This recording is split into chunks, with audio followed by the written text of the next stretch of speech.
கர்த்தருடைய பரிசுத்த நாமத்துக்கு யாவருக்கும் இந்த நாளையில கூட என்ஜேபிசி சார்பாக எங்கள் திருச்சபைக்கு வந்திருக்கிற ஒவ்வொருவரையும் வாழ்த்தி நாங்கள் வரவேற்கிறோம். இந்த நாளையில கூட சிறிது நேரம் நம்ம தேவ செய்திக்கு போகிறதுக்கு முன்பாக கண்களை மூடி தேவனுக்கு நன்றி செலுத்தி இந்த வார்த்தைக்குள்ளாக நம்ம கடந்து செல்வோம்.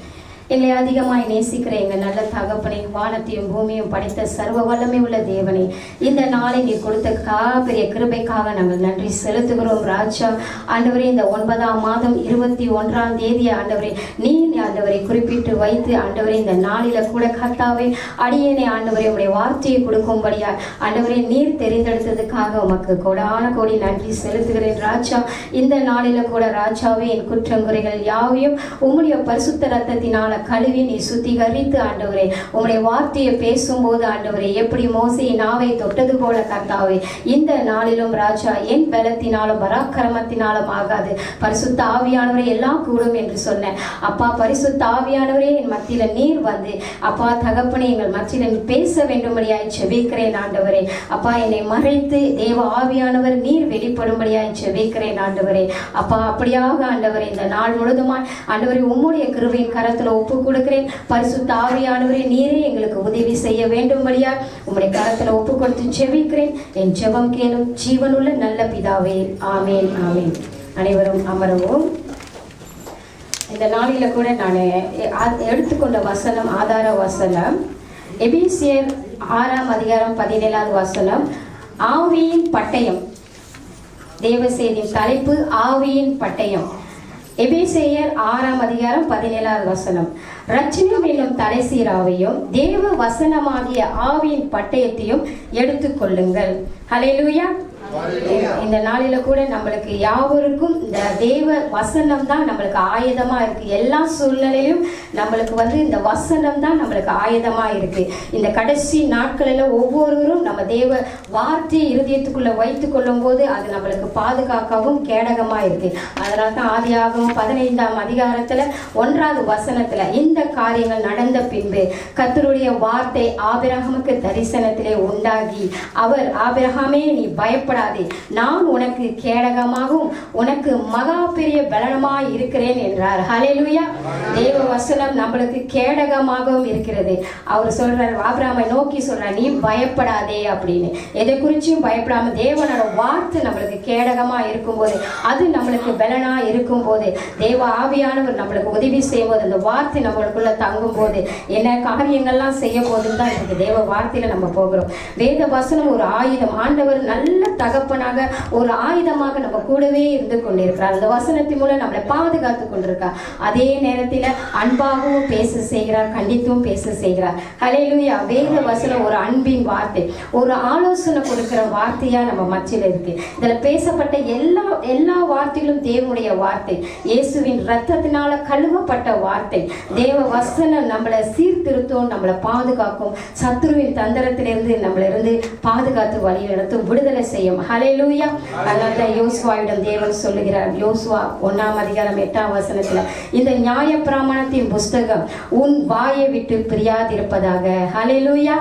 இந்த நியாயப்பிரகாண புத்தகம் நம்ம வாயை விட்டு பிரியாது இருக்கணும் என்று யோசுவாவிடம் தேவன் சொல்லுகிறார். இதில் எழுதியிருக்கிறவைகள் எப்படி எல்லாம் நீ செய், கவனமா இருக்கும்படி இரவும் பகலும் அதை தியானித்துக் கொண்டிருப்பாயாக. அப்பொழுது நீ உன் வழியை வாய்க்க பண்ணுவாய், அப்பொழுது புத்திமானாய் நடந்து கொள்வாய். ஹல்லேலூயா.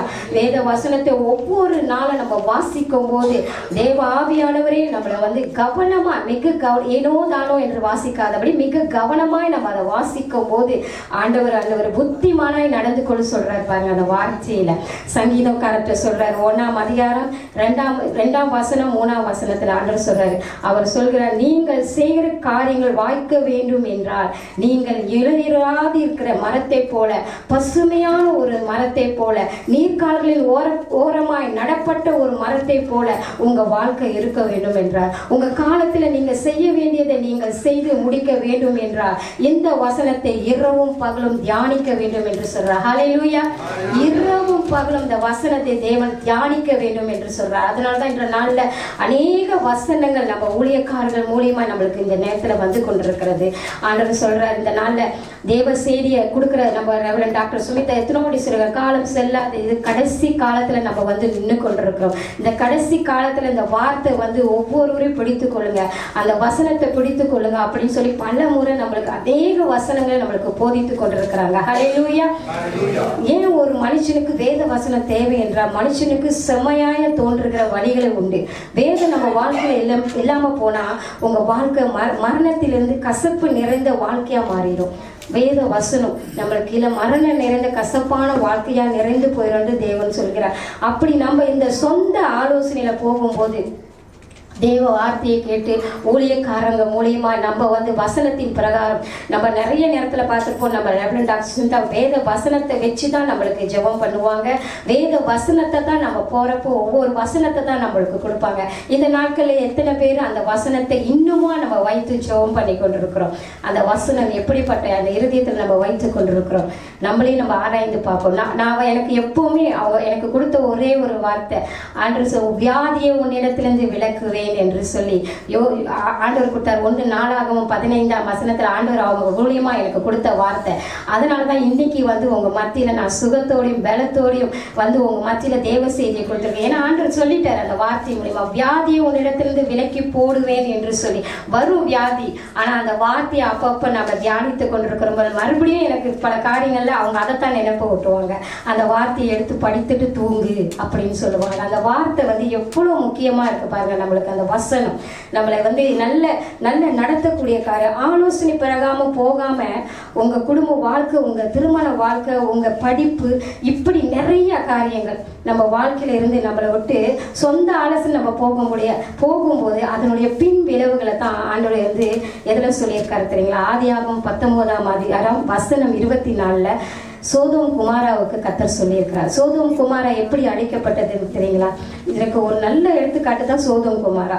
லோத்து வந்து அவர் வந்து சொந்த ஆலோசனைப்படி, சொந்த விருப்பத்தின்படி நல்ல இடம், செழிப்பான இடம், ஆசீர்வாதமான இடம்னு சொல்லிட்டு அவர் போனார். அந்த இடத்துக்கு பசுமையான இடம். அங்கே போய் அந்த சோதோம் குமாரா அந்த இடத்திலே மோசமான பாவங்கள் நிறைஞ்ச இடம், விபச்சாரம் நிறைஞ்ச இடம் எல்லாம் அங்கே இருந்துச்சு. அதனால தேவன் வானத்தில் இருந்து அனுப்பி அழிச்சு போட்டார் என்று வசனம் சொல்லுது. வானத்திலிருந்து அக்னியை அனுப்பி அந்த சோதோம் குமாராவை தேவன் அழித்து போட்டுட்டாரு. ஹல்லேலூயா. அந்த இடத்தை தேவன் அழித்து போட்டுட்டாரு. ஏன்னு சொன்னா ஆபிரகாமின் நிமித்தம் தான் லோத்து காப்பாற்றப்பட்டாரு. ஹல்லேலூயா. லோத்து குடும்பம் காப்பாற்றப்பட்டுச்சு. ஹல்லேலூயா. அப்படிதான் தேவன் வந்து லோத்து குடும்பத்தை அங்க அழிக்கப்படாமல் ஆண்டவர் பாதுகாத்து வந்தார் என்று வசனம் சொல்லுகிறது. ஆனா அந்த பசுமையான அந்த இடத்துல அவரால் வாழ முடியல. ஏனென்றால் சொந்த திட்டம். இந்த நாளில் அநேக காரியங்கள் நம்ம வார்த்தை மூலமா தேவன் நம்மளை எச்சரிக்கும் போது நம்ம மிகவும் கவனமா இருந்து தேவ ஊழியக்காரங்கள் நம்ம சொல்ற காரியத்துல கீழ்ப்படிந்து நம்ம நடக்கும் போது நம்ம தேவ ஆவியானவர் நம்மளை செம்மையான பாதைகள் நடத்தி கொண்டு போவார். ஹல்லேலூயா. ஹல்லேலூயா.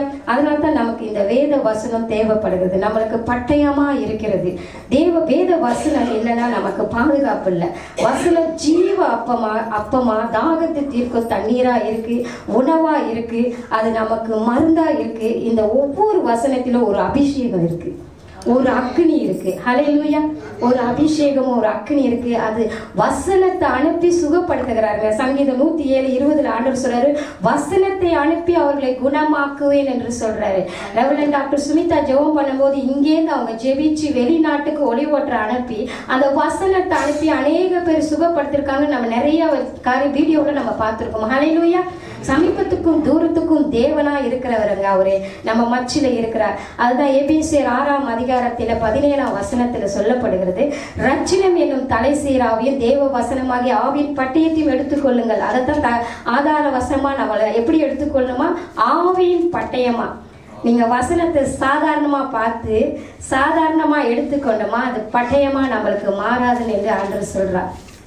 இருதயத்துக்குள்ள வசனம் போகணும், சிந்தனைக்குள்ளே. அதைத்தான் கிறிஸ்துவின் சிந்தைன்னு சொல்லி ரெவரண்ட் டாக்டர் தொடர்ந்து பேசினாங்க. விசுவாசத்தை குறித்து ஜெஃப்ரி பேசினாரு.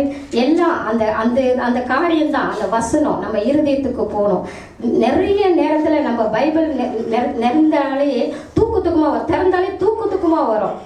பைபிளை படிக்கும் போது தான் ஏதாவது ஒரு பிரச்சனை வரும். அப்பதான் எங்கேயோ இருந்து பசி வரும் நம்மளுக்கு, அப்பதான் பிரியாணி நினைப்பு வரும், அப்பதான் எல்லாமே வரும். அந்த பைபிளை தொடக்கும் போது, ஜெபத்துல உட்காரும் போது அவ்வளோ தடைகள் வரும். அந்த தடைகள் வரும்போது நம்ம மைண்ட் வந்து என்ன செய்யணும்னா, நம்ம பிசாசு வந்து நம்ம மைண்டை பிடிப்பான். அந்த மைண்டை பிடிச்சி ஆக்கிட்டு வாயை திறந்து ஜெபிக்க முடியாம, வாயை திறந்து பேசவும் முடியாம அவன் அப்படியே மௌனமா இருப்பான். ஹல்லேலூயா. அப்படி நம்மளை வச்சிருவான், எதுவுமே செய்ய முடியாத அளவுக்கு.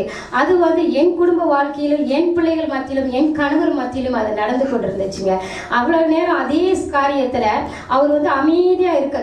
ரெவலண்ட் டாக்டர் என் பிள்ளைகள்ட்டையும் சரி, நிறைய நேரத்துல வசனத்தை வந்து நான் படிக்க சொல்லுவேன் என் பிள்ளைங்கள்ட்ட. இன்னைக்கு யோவான்கிட்ட பேசுறியா, இன்னைக்கு மெத்தியோட்ட பேசுறியா அப்படின்னு சொல்லி தான் நான் கேட்பேன். ஏன்னா அவங்க பார்த்துட்டு இருக்காங்க, வசனத்தை படிக்கிறியா, வசனத்தை கேட்குறியா அப்படின்னு.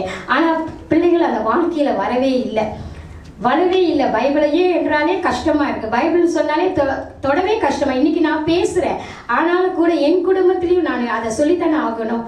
எல்லாரும் சரியா இருக்கிறாங்களா, எல்லாரும் ஆண்டவருக்குள்ள நடக்கிறாங்களா, எல்லா கிருபையும் வரங்களையும் கொடுத்தாருங்க ஆண்டவரே, எல்லாமே கொடுத்தாரு, இல்லைன்னு சொல்லலை. எங்களை ரட்சிப்புக்குள்ள என்னுடைய சாட்சியை நான் வந்து நிறைய நேரத்தில் ஆர்ட்டுமே நான் பகிராமே இருந்திருக்கேன். எல்லாருக்கும் செக்ரட்டரி பாக்கியம் ரெவலண்ட் டாக்டர் சுமிதாவோட செக்ரட்டரின்னு தான் தெரியும், என்னோட ஹீலிங் தெரியும், டாக்டர் சொல்லியிருக்கிறாங்க நிறைய நேரத்தில். ஆனால் நாங்கள் வந்து நான் 17 வருஷமா ஆச்சு என் குடும்பம் வந்து ரட்சிக்கப்பட்டு, 17-18 வருஷமா ஆச்சு நாங்கள் ரட்சிக்கப்பட்டு. நாங்கள் வந்து கத்தோலிக்க திருசபையை சேர்ந்தவங்க. கத்தோலிக்க திருசபையை சேர்ந்தோன்னா வெறும் கிறிஸ்துமஸ்க்கு மட்டும் நம்ம போகிறது கிடையாது. என் குடும்பமே வந்து அந்த ஊழியம் செஞ்சுட்ருவோம். நான் திருமணம் ஆகாதவனே என் குடும்பம் எல்லாமே கத்தோலிக்க திருச்சபையில் ஆராதனையில் எல்லாத்துலேயுமே பங்கு பெற்றுட்டு தான் இருந்தோம். எல்லாமே ஆண்டவருக்கு தான் செஞ்சுக்கிட்டு இருந்தோம். கல்யாணம் பண்ணி வந்தோம், திருமணம் ஆகியோம், அதில் தான் நாங்கள் இருந்தோம், ஆண்டவருக்குள்ளே இருந்தோம், எல்லாமே நடந்துச்சு. ஆனாலும் என் குடும்பத்தில் கத்தோலிக்க ஒரு கேள்வி, ஆனால் கத்தோலிக்கத்தில் இருந்தோம், வசனம் எங்கள் இருதயத்தில் இல்லைங்க. வசனம் கிரிகை செய்யவே இல்லை. எல்லா ஊழியமும் செஞ்சோம், ஆனால் கிரிகை செய்யவே இல்லை.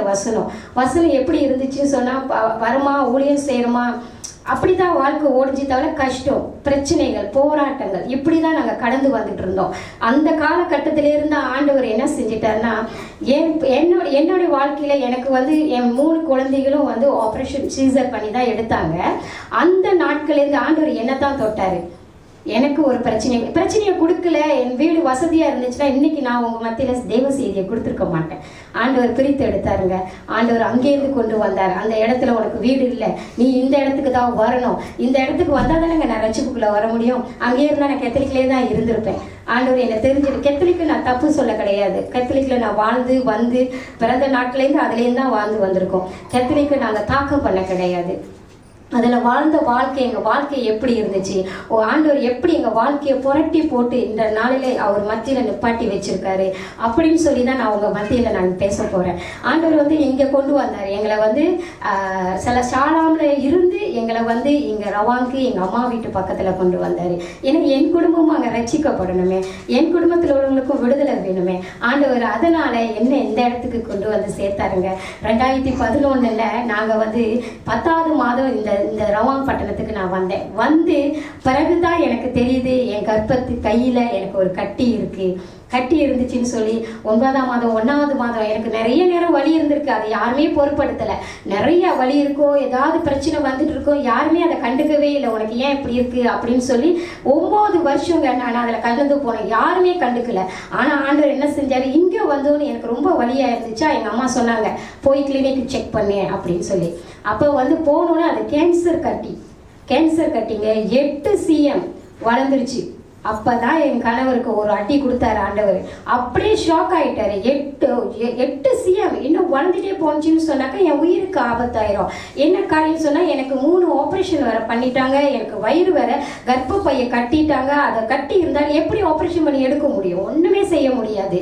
செஞ்சாங்கன்னா நான் பேரலாக்ஸா தான் படுத்திருப்பேன் அப்படின்னு டாக்டர் சொல்லிட்டாங்க. இருந்தாலும் டாக்டர் வந்து சொல்லிட்டாங்க நீ ஹாஸ்பிட்டல் போ அப்படின்னு சொல்லி. நாங்க வந்து என்ன செஞ்சோம், என் மக வந்து கடைசி மக பிறந்ததே புத்ராஜயில தான்.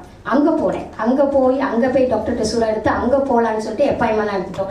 எங்கள் அம்மா சொன்னாங்க இல்லை நீ வந்து ஸ்பெஷலிஸ்ட் கிளினிக்கில் தான் போகணும், அங்கே கைனியில் தான் போய் செக் பண்ணணும் என்ன ஏதுன்னு கேட்டு அங்கே வந்து எங்கள் அம்மா நிறைய நாட்கள் அங்கே போய் மருந்து எடுத்து இப்படியே தாங்க வந்துச்சு.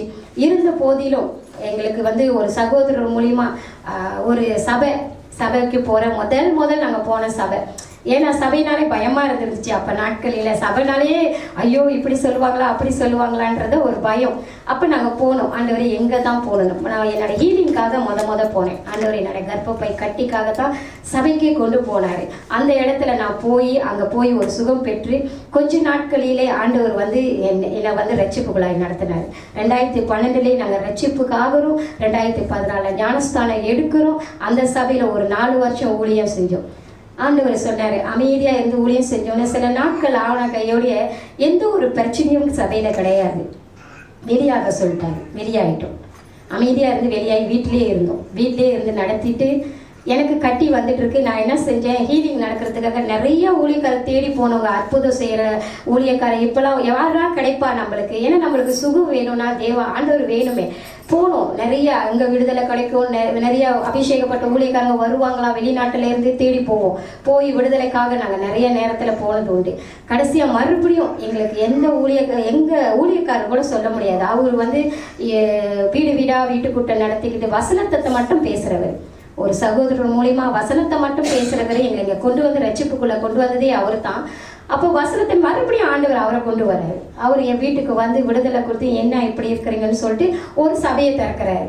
சபையை திறந்த கையோட அந்த சபையிலையும் நாங்க ஒரு வருஷம் தாங்க இருந்தோம். அங்கிருந்து ஆண்டவர் வெளியாக்கிட்டாரு. வெளியாகி வந்து சேர்ந்தோம். வந்து அங்கேயும் எங்களுக்கு வந்து போராட்டமாகவே இருந்து வெளியாகி வந்துட்டோங்க. வந்துட்ட கையோடைய மறுபடியும் வீட்டிலே தான் இருந்தோம். வீட்டில் இருந்த நாட்களில 2016 ஆண்டவர் வந்து இப்போ நான் இருந்து வெளியாகின சபையிலேருந்து 10 வருஷம் முதல்ல என் குடும்பத்தை அந்த இடத்துல வீட்டில் தாங்க நடந்துச்சு கூட்டம். வீட்டு கூட்டத்தில் தான் ஆண்டவர் கொண்டு போனார். ஏன்னு தெரியுங்களா, அந்த இடத்துலையும் எனக்கு வந்து கர்ப்பப்பை கட்டி மட்டும் இல்லை, எனக்கு பிரஸ்ட் லேம்ப் அந்த லம்ப் வந்துருச்சு. அங்கேயும் வந்துருச்சு. அதுவும் கேன்சராக இருக்குமோ, ஒருவேளை ஹார்ட் உள்ளுக்கு ஒரு சின்ன ஒரு கட்டி அதுலேயும் இருக்கு அப்படின்னு டாக்டர் சொல்லிட்டாங்க. எங்கள் அம்மாவுக்கு வந்து இப்போ ஐயோ பிள்ளைக்கு ஏதோ ஒன்றாச்சு அப்படின்னு சொன்னாலே எங்கள் அம்மா வந்து பதறுவாங்க. என்னன்னா பிள்ளைங்களுக்கு ஏதோ ஒன்றாலே எங்கள் அம்மாவுக்கு வந்து முடியாது. என் வீட்டுக்காரர் ஏசுவாங்க, என் பிள்ளைங்களை ஏசுவாங்க, வேலை வாங்காத, அதை செய்யாத, இதை செய்யாத அப்படின்னு ஏசிட்டு இருப்பாங்க. ஏன்னா அந்த ஹார்ட்டில் வந்து அவங்க செஞ்ச காரியம் வந்து எனக்கு வந்து எந்த ஒரு வேலையும் செய்யக்கூடாது. எந்த ஒரு வேலையும் செய்யக்கூடாது. செஞ்சாக்கா அந்த ரத்தம் வெளியே வந்துருச்சுன்னு சொன்னாக்கா என் உயிருக்கு ஆபத்தாயிரும். இந்த மாதிரி சூழ்நிலையை என் சரீரத்திலேயே நிறைய பலவீனங்கள் இப்படியே வந்துட்டு இருந்துச்சு. அந்த வீட்டு கூட்டத்திலிருந்து ஆண்டவர் வந்து ஒரு சபையை திறக்கணும் அப்படின்னு சொல்லி எங்க மூலியமா பெரிய ஊழியக்காரமான பூசி ஒரு சபையை திறந்து ஆண்டவர் அங்க செய்யாத ஊழியமே கிடையாது. விடிய அங்க உட்காந்துருப்போம். ஆராதனைனா 3:30 மணிக்கெல்லாம் போயிடுவோங்க. என் பிள்ளைங்க 3:30 மணிக்கெலாம் அங்கே வந்துடுவாங்க. ஏன்னா கீபோர்டு வாசிக்கணும், ட்ரம் வாசிக்கணும், அங்கே வந்து ட்ரைனிங் எடுக்கணும். ஊழியக்கார் வருவார், அவர் அவர் பார்த்தாலும் கூட நான் வருத்தப்பட போகிறதில்ல. ஏன்னா உண்மையை நம்ம சொல்லித்தான் ஆகணுங்க. இவங்க என்ன நினச்சிக்குவாங்க, அவங்க என்ன நினச்சிக்குவாங்கன்னா காலம் இனி செல்லாது. ஆண்டவர் எங்கள் வாழ்க்கையில் சில நேரம் நம்ம வார்த்தையை நம்ம பிடிச்சி கொண்டோமா சரியான இடத்துல நம்ம உட்காந்துருப்போம். இன்னைக்கு அந்த 10 வருடம் ஊழியம் செஞ்சு நாங்கள் அந்த இடத்துல நாங்கள் வெளியேறி வந்தது சில நாட்களில் இப்போ வந்து ரீசனாக எங்கள்கிட்ட வந்து ஒரு கேள்வி வந்துச்சு. இதை வந்து ஷேரன் வந்து உங்கள் சிட்டியில் போய் நீங்கள் தாராளமாக சொல்லலாம். அவங்க வந்து என்ன கேட்டாங்கன்னா, ஷேரனோட பர்த்டேல ஒரு மன்னிப்பு கேட்காம அந்த சபையை விட்டு வந்திருக்கீங்க, அந்த ஊழியக்காரர் வந்திருக்கிறாரு, அவரை மன்னிக்க தெரியலன்னா என்ன சபையில் இருக்கீங்க, மன்னிப்பு கொடுக்காம அப்போ என்ன கற்றுக்கிட்டீங்க? மன்னிக்க முடியாமலாம் நாங்கள் வரவே கிடையாதுங்க. இன்னைக்கு நான் எல்லாருக்கும் சொல்கிறேன், மன்னிக்க கூடாதபடி நாங்கள் இல்லை. அந்த ஊழியக்கார செஞ்ச தப்புக்கு யாருக்குமே தெரியாது. எங்கள் வீட்டுக்கு வந்து எங்கள் காலில் உழுவாத குறையா எங்கள் இன்ச் பா இன்ச்சு என் பிள்ளைகள் சின்னவங்க கூட தான் மன்னிப்பு கேட்டு போனார். மன்னிப்பு கேட்டார். ஏன்னா அவர் செஞ்ச தப்பு அவர் உணர்ந்து மன்னிப்பு கேட்டார் எங்ககிட்ட. மன்னிப்பு கேட்டுட்டு தான் அவர் போனார். போயிட்டு 2-3 நாள் தாங்க நாங்கள் போனோம். எங்களுக்கு வந்து ஆண்டவர் சொல்லிட்டார். ஆனால் அதுக்கு அவர் அந்த நடந்திருக்கிற பிரச்சனையிலே ஆண்டவர் 2019 தான் ரெவலன் டாக்டரை தொடர்றாரு. பாருங்க, 2019 தான் ஆண்டவர் ரெவலன் டாக்டரை தொடர்றாரு. அதுக்கு முன்னையே நாங்கள் வந்து சுதாரிச்சு எங்கேயுமே போல இந்த பாடுகளை அனுபவிக்கணும், உபத்திரத்தை அனுபவிக்கணும். அனுபவிச்ச பிறகு தான், ஏன்னா நாங்கள் விடுதலையை நோக்கி போய்கொண்டிருக்கிறோம், விடுதலையை தேடி போய்கொண்டிருக்கோம். யார் எங்களுக்கு விடுதலை செய்வா? போற இடத்துல எங்களுக்கு இந்த ஒரு பிரச்சனையாவே இருக்கு. எங்களுக்கு எப்படி விடுதலை வரும்? ஏன்னு சொன்னா அத்தனை வருஷம் இவ்வளோ ஊழியம் செய்யறாங்க அந்த குடும்பத்துக்கு ஒரு விடுதலை கிடைக்கலையே, ஒரு ஆசீர்வாதம் வரலையே. கேவலப்பட்டு நின்ன இடங்கள் நிறைய உண்டு தெரியுங்களா. அங்க வந்து நாங்க ஒரு வாகனம் வாங்க முடியல, ஒண்ணுமே முடியலங்க, கஷ்டம்தான். கஷ்டம்தான் இருந்துச்சு. ஏன் இந்த குடும்பம் மியூசிக் வாசிக்குதுங்க, பிள்ளைங்க நல்ல ஆராதனை செய்துங்க, எல்லாமே செய்யறாங்க, ஆனா ஏன் விடுதலை வரல? எல்லாருக்கும் ஒரு கேள்வியா இருந்துச்சு. குறிப்பிட்ட காலகட்டத்துல தாங்க ஆண்டவர் விடுதலை செய்வாரு. ஆனா எங்களை ஆண்டவர் என்ன செஞ்சார்னா வேறு பிரிச்சு எடுத்துட்டு வந்தாரு. ஒவ்வொரு இடத்துல இருந்து வேறு பிரிச்சு எடுத்தாந்து டைம் முடிவுல தான் ரெவரண்ட் டாக்டர் சுமிதாட்ட எங்களை கொண்டு போறாரு. அந்த 5வது மாதம் பிரச்சனை வருது. 5வது மாசம்தான் நாங்க இந்த 10 வருஷ சபைக்கு 5வது மாதம் 20ஆம் தேதி தான் அவரையும் நாங்க 2016 சந்திக்கிறோம். அதே 5ஆம் மாதம் 2019 கோவிட் வருது. ஒரு குடும்பம் வராங்க, அந்த இடத்துல எங்களுக்கு ஒரு பிரச்சனை வருது. பிரச்சனைய நேரா என்ன பிரச்சனை? என் குடும்பம் முன்னுக்கு ஊழியம் செய்து, என் குடும்பம் தான் முன்னுக்கு இருக்குது, ஏன் நாங்க போக கூடாது? தாராளமா போங்க, யார் வேணா போங்க. ஊழியத்துல யார் வேணா செய்யலாம், யாரையுமே செய்யக்கூடாதுன்னு ஆண்டவர் சொல்ல மாட்டாரு. நுழைஞ்சி அந்த டைமே இங்க இருக்கிறவங்க எல்லாமே நம்ம எல்லாம் அந்த சபையிலிருந்து வெளியே வந்தவங்க தான். யாருமே வெளியா கிடையாது, எல்லாமே அங்கேருந்து வந்தவங்க தான். அந்த இடத்துல வராங்க ஒரு ஃபேமிலிங்க. அந்த ஃபேமிலி வேற யாருமே இல்லை, அவங்க தற்கொலை பண்ணிக்க போனாங்க. அந்த குடும்பத்தை என் கணவர் நைட்ல போய் பேசி மருந்து குடிக்க கூடாது நிப்பாட்டி இவரு தான் அந்த குடும்பத்தை கொண்டு வந்தாரு. அந்த குடும்பத்தை கொண்டு வந்தது இவரு. ஊழியக்காரங்க விட்டுட்டாங்க, இவர் போய் சந்திச்சு மருந்து குடிக்காதபடி அந்த கணவரை விட்டுட்டு போயிட்டாரு. அந்த மனைவியும் பிள்ளைகளும் 2 பிள்ளைகளும் ரொம்ப அழுது மருந்து குடிச்சு சாகிறதுக்கு நிலைமையில போயிட்டாங்க. அந்த இடத்துல விடுதலை கொடுத்து அந்த குடும்பம் மூலியமாவே எங்களுக்கு ஒரு பிரச்சனை வரப்போகுதுன்னு எங்களுக்கே தெரியாது. அந்த குடும்பம் மூலியமா தான் எங்களுக்கு ஒரு பிரச்சனை. அந்த சபையில ஆண்டவர் தீர்க்கதரிசனமா சொல்லிட்டாரு, 2 குடும்பத்தினால சபை உடைய போகுதுன்னு சொல்லிட்டாருங்க. 2 குடும்பத்தினால உடைய போது சொல்லி எங்களுக்கு யாருமே தெரியல. ஒருவேளை எங்க குடும்பமா இருக்கோமா, எங்களுக்குள்ளே நாங்களே பேசிக்கொண்டு அங்க என்னங்க இங்க எத்தனை வாரம் நம்ம ஜெபம் பண்றோம் சொல்லுங்க? எத்தனை நாட்கள் ரெவரண்ட் டாக்டர் தான் நம்மளுக்காக ஜெபம் பண்ணி கொண்டிருக்காங்க. நம்ம ஒவ்வொரு நாளும் இங்க ஜெபம் பண்றோமா? இல்லை. அவங்க 21 நாளா இருந்தாலும் உபவாசம் பண்ணி 21 நாளும் உட்காந்து ஜெபம் பண்ணிக்கிட்டு கிடப்போங்க. தோறு தண்ணி சாப்பாடு எதுவுமே இல்லை. என் பிள்ளைங்க இத்தனை வருஷத்துல கேள்வி கேட்காதுங்க. அதுங்களையும் அண்ணா உபவாச ஜெபத்துக்கு என் பிள்ளைங்களை நான் கூட்டு போக மாட்டேன். ஏன்னா எல்லாம் படிக்கிற பிள்ளைங்க. என் மக ஜெசிகா படிக்க காலேஜ் படிக்கிறா, ஃபவுண்டேஷன் படிக்கிறா. மக படிச்சு ஸ்பெஷல் மீட்டிங் நடக்குது. காலேஜ் முடிச்சுட்டு வராங்க. அந்த இடத்துல கீபோர்ட் வாசிக்க ஆளுன்னு வந்துட்டு பிள்ளை வாந்தி முடியல, பசி. அது கிறிஸ்டினா கிட்ட தான் அவங்க டீயை கலக்கி கொண்டு வந்தாங்க. அந்த டீயை குடிச்சிட்டு ஒரே தலைவலி, வாந்தி, இப்படிலாம் அந்த இடத்துல ஊழியம் செஞ்சுருக்கோங்க. அந்த இடத்துல அப்படி செஞ்சு நம்மளை ஆண்டவர் வேர் பிரிக்கிறாருன்னா ஏன் வேர் பிரிக்கிறாரு? எனக்கு ரெவரண்ட் டாக்டர் சுமிதாவை பார்த்த பிறகு தாங்க அது தெரிஞ்சிச்சு. குறிப்பிட்ட நாள் 2019 சாவியை ஹேண்டோவர் பண்ணிட்டு நீங்களே சபையை பார்த்துக்குங்க, சாவியை நாங்கள் கொடுத்துட்டு வந்தோன்னே சபை மூடப்பட்டுருச்சு. 2 வருஷம் சபை திறக்கலை, கோவிட் மூடப்பட்டுருச்சு. மறுபடியும் ஒரு பிரச்சனை வருது. மறுபடியும் பிரச்சனை வந்தோடனே சபை மூடப்பட்டுருச்சு. எல்லாருக்கும் கோவிட். 5வது மாதம் ஸ்டே முடிஞ்சு சபை முழுதும் கோவிட்டுங்க. ஆனால் என் குடும்பத்தை ஆண்டவர் பாதுகாத்தார். எது ஒரு கோவிட்டும் வரல, எதுவுமே வரல. அடிச்சு பார்த்தா ஊழியக்காரர் கூட முடியல, அவரு மறைச்சிட்டாரு எங்கள்கிட்ட. மறுபடியும் வராரு எங்களுக்கு. எப்படி வராரு? ஜூம் மூலியமா வராரு, பேசுறாரு, மறுபடியும் சபையை நடத்துங்கன்றாரு. இப்படியே கழங்கட்ட நடந்து 5வது மாதம் மறுபடியும் அதே 5வது மாதம் பிரச்சனை வந்த கையோட 6 மாதம் பிரச்சனை, 3 மாதம் பிரச்சனை ஓடுது, இதே பிரச்சனை ஓடுது.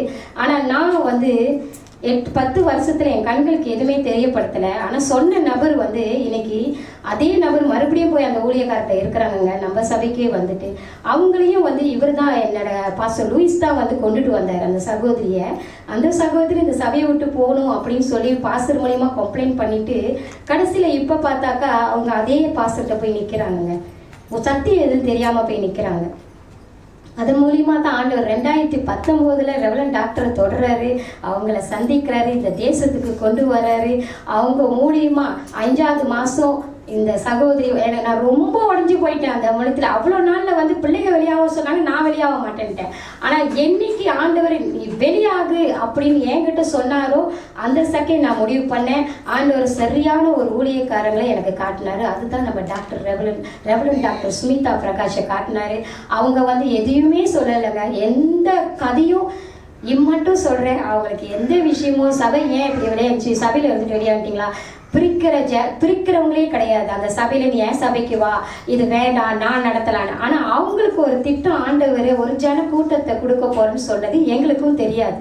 அவங்களுக்கு ஒரு ஜன கூட்டத்தை கொடுக்க போகிறேன், உன்னை நடத்த போகிறேன். ஏன்னா அவங்க 2019 விடுதலை பெற்று சுகம் பெற்று அவங்க ஊழியர் செஞ்சு கொண்டு இருக்கிறாங்க. ஆனால் நம்ம கண்களை யாருக்குமே தென்படலை, இங்கே உங்களுக்கு யாருக்குமே தென்படலை. இங்கே கிறிஸ்டினா ஜெஃப்ரி அவங்க பிள்ளைக்காக எந்தெந்த ஊழியக்காரங்க வருவாங்களோ எவ்வளோ முடியுமோ அவ்வளோக்கு ஓடுவாங்க. ஏன்னா அவங்க வழி, அவங்க வேதனை அவங்களுக்கு தான் தெரியும். அப்போ அந்த வேதனை இப்போ ரெவலன் டாக்டர் சுமிதாவை ஆண்டவர் காட்டினாருங்க. 2023 21 என் கணவருக்கு ப்ரே போகிறோம், விடுதலை செஞ்சாங்கங்க. 2028 6ஆம் மாதம் என்ன சந்திச்சாங்க. அப்புறம் என்ன வந்துச்சு தெரியுங்களாங்க, 2வது மாதம் எங்களுக்கு ஒரு புதிய காடி ஆண்டவர் கொடுத்தார். 2024 23 சாபம். என் குடும்ப சாபத்தை யாருமே சொல்ல கிடையாது. என் குடும்பத்தில் எப்பேற்பட்ட சாபம் அவங்க கேன்சர், அந்த வயிற்றுல இருக்கிற கட்டி, எனக்கு இருக்கிற வயிற்றுல இருக்கிற கட்டி இல்லாமே போயிடுச்சு. அவங்க ஜெபம் பண்ணி அவங்க சொல்லிட்டாங்க, நான் விண்ணப்பம் கொடுத்தது என்னுடைய கட்டிக்கும் என்னுடைய மகளுக்கு தான், என் கணவருக்கெல்லாம் நான் விண்ணப்பம் கொடுக்கவே கிடையாது. அவரை பற்றிலாம் எனக்கு தெரியவே தெரியாது, ஒன்றுமே கொடுக்கல. ஆனால் ஆண்டவர் அவரை பற்றி தான் பேசினாரு, டாக்டர்கிட்ட அவரை பற்றி தான் பேசினாரு. அவர் உயிருக்கு ஆபத்து இருக்குது, என் மகனுக்கு உயிருக்கு ஆபத்து இருக்குது. என் பிள்ளைங்கள்ட்ட நான் டாக்டர்கிட்ட சந்திக்கிறப்ப நான் விண்ணப்பம் கொடுக்குறப்ப என் பிள்ளைங்களுக்கு தெரியாது. என் கணவர் அவர் ஒரு பதில் கொடுக்க. ஆனால் அவங்க வீடியோ பார்த்தோன்னே ஆவியானவர் சொல்கிறாரு, நீ பேசு நீ சொல்லி உனக்கு விடுதலை இங்கே தான் இருக்குன்னு என்கிட்ட சொல்கிறாரு. நான் உடனே கிறிஸ்டினாவுக்கும் அனுப்பி உன் மகளுக்கு இங்கே தான் விடுதலை கிடைக்கும்ட்டு நான் கிறிஸ்டினாவுக்கு தான் இங்கே அனுப்புனேன், வேறு யாருக்குமே சொல்லலை. நான் விடுதலை பெற்ற கையில எனக்கு அந்த குழந்தை ரொம்ப கஷ்டப்படுறா, ரொம்ப வேதனைப்படுறா. அதுக்கு முன்னாடி ஒரு ஊர்லேருந்து ஒரு பாஸ்டர்கிட்ட சொல்லி அவங்க வேதனை அவங்களுக்கு தான் தெரியும், இவ்வளோ பெரிய பிள்ளைய அவன் மகன் பாதுகாத்து கொண்டுருது. அது கொடுத்தாங்க, அங்கே செஞ்சாங்க. அங்கே போனோடனே டாக்டர் உனக்கு டிவைன் ஹீலிங் தான்மா, உனக்கு ஒன்றுமே இல்லை, விடுதலை இங்கே தான் கொடுக்கணும், இங்கே தான் செய்யணும், உயிருக்கு ஆபத்து, குடும்ப சாபம். அவருடைய அப்பாவோடைய அப்பா அந்த குடும்பம் ஒரு பெண்ணை கொன்று புதைச்சிட்டாங்க.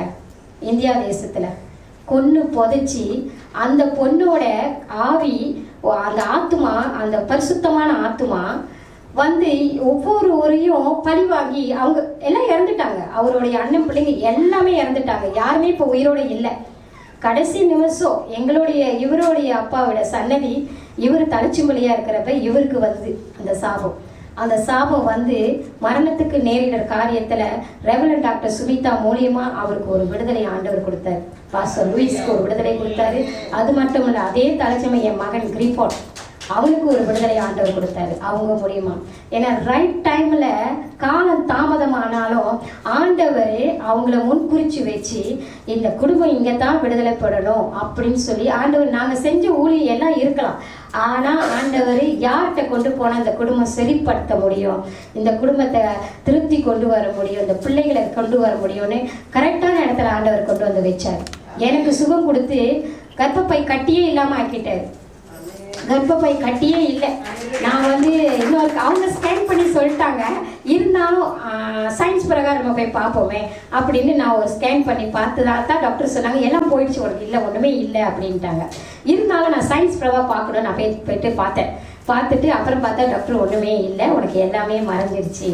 அப்போ அந்த வார்த்தை உன்னை நான் சுகம், டிவைன் ஹீலிங், அதுதான் டிவைன் ஹீலிங். ஆண்டவர் அவர் வார்த்தையை அனுப்பி நான் குணமாக்குவேன் என்று சொல்லுகிற தேவன், வசனத்தை அனுப்பி ஆண்டவர் குணப்படுத்துகிறார். அவர் வியாதியை உன்னிடத்திலிருந்து விலக்குவேன் என்று சொன்னார். ஆண்டவர் இந்த நாளை டாக்டர் சுமிதா, ரெவலன் டாக்டர் சுமிதா மூலியமா என் பிள்ளைகளுக்கு விடுதலை கொடுத்தாரு, எனக்கும் விடுதலை கொடுத்தாரு.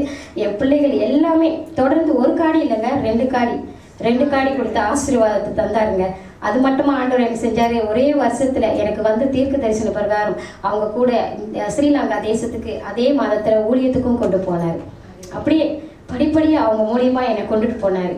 ஆனால் இன்னும் நம்ம இதில் என் பிள்ளைகளாக இருக்கட்டும், என் கணவராக இருக்கட்டும், உணராமல் இருந்தோம்னு சொன்னாக்கா நம்மளுக்கு இன்னைக்கு நம்மளுக்கு விடுதலை இல்லை.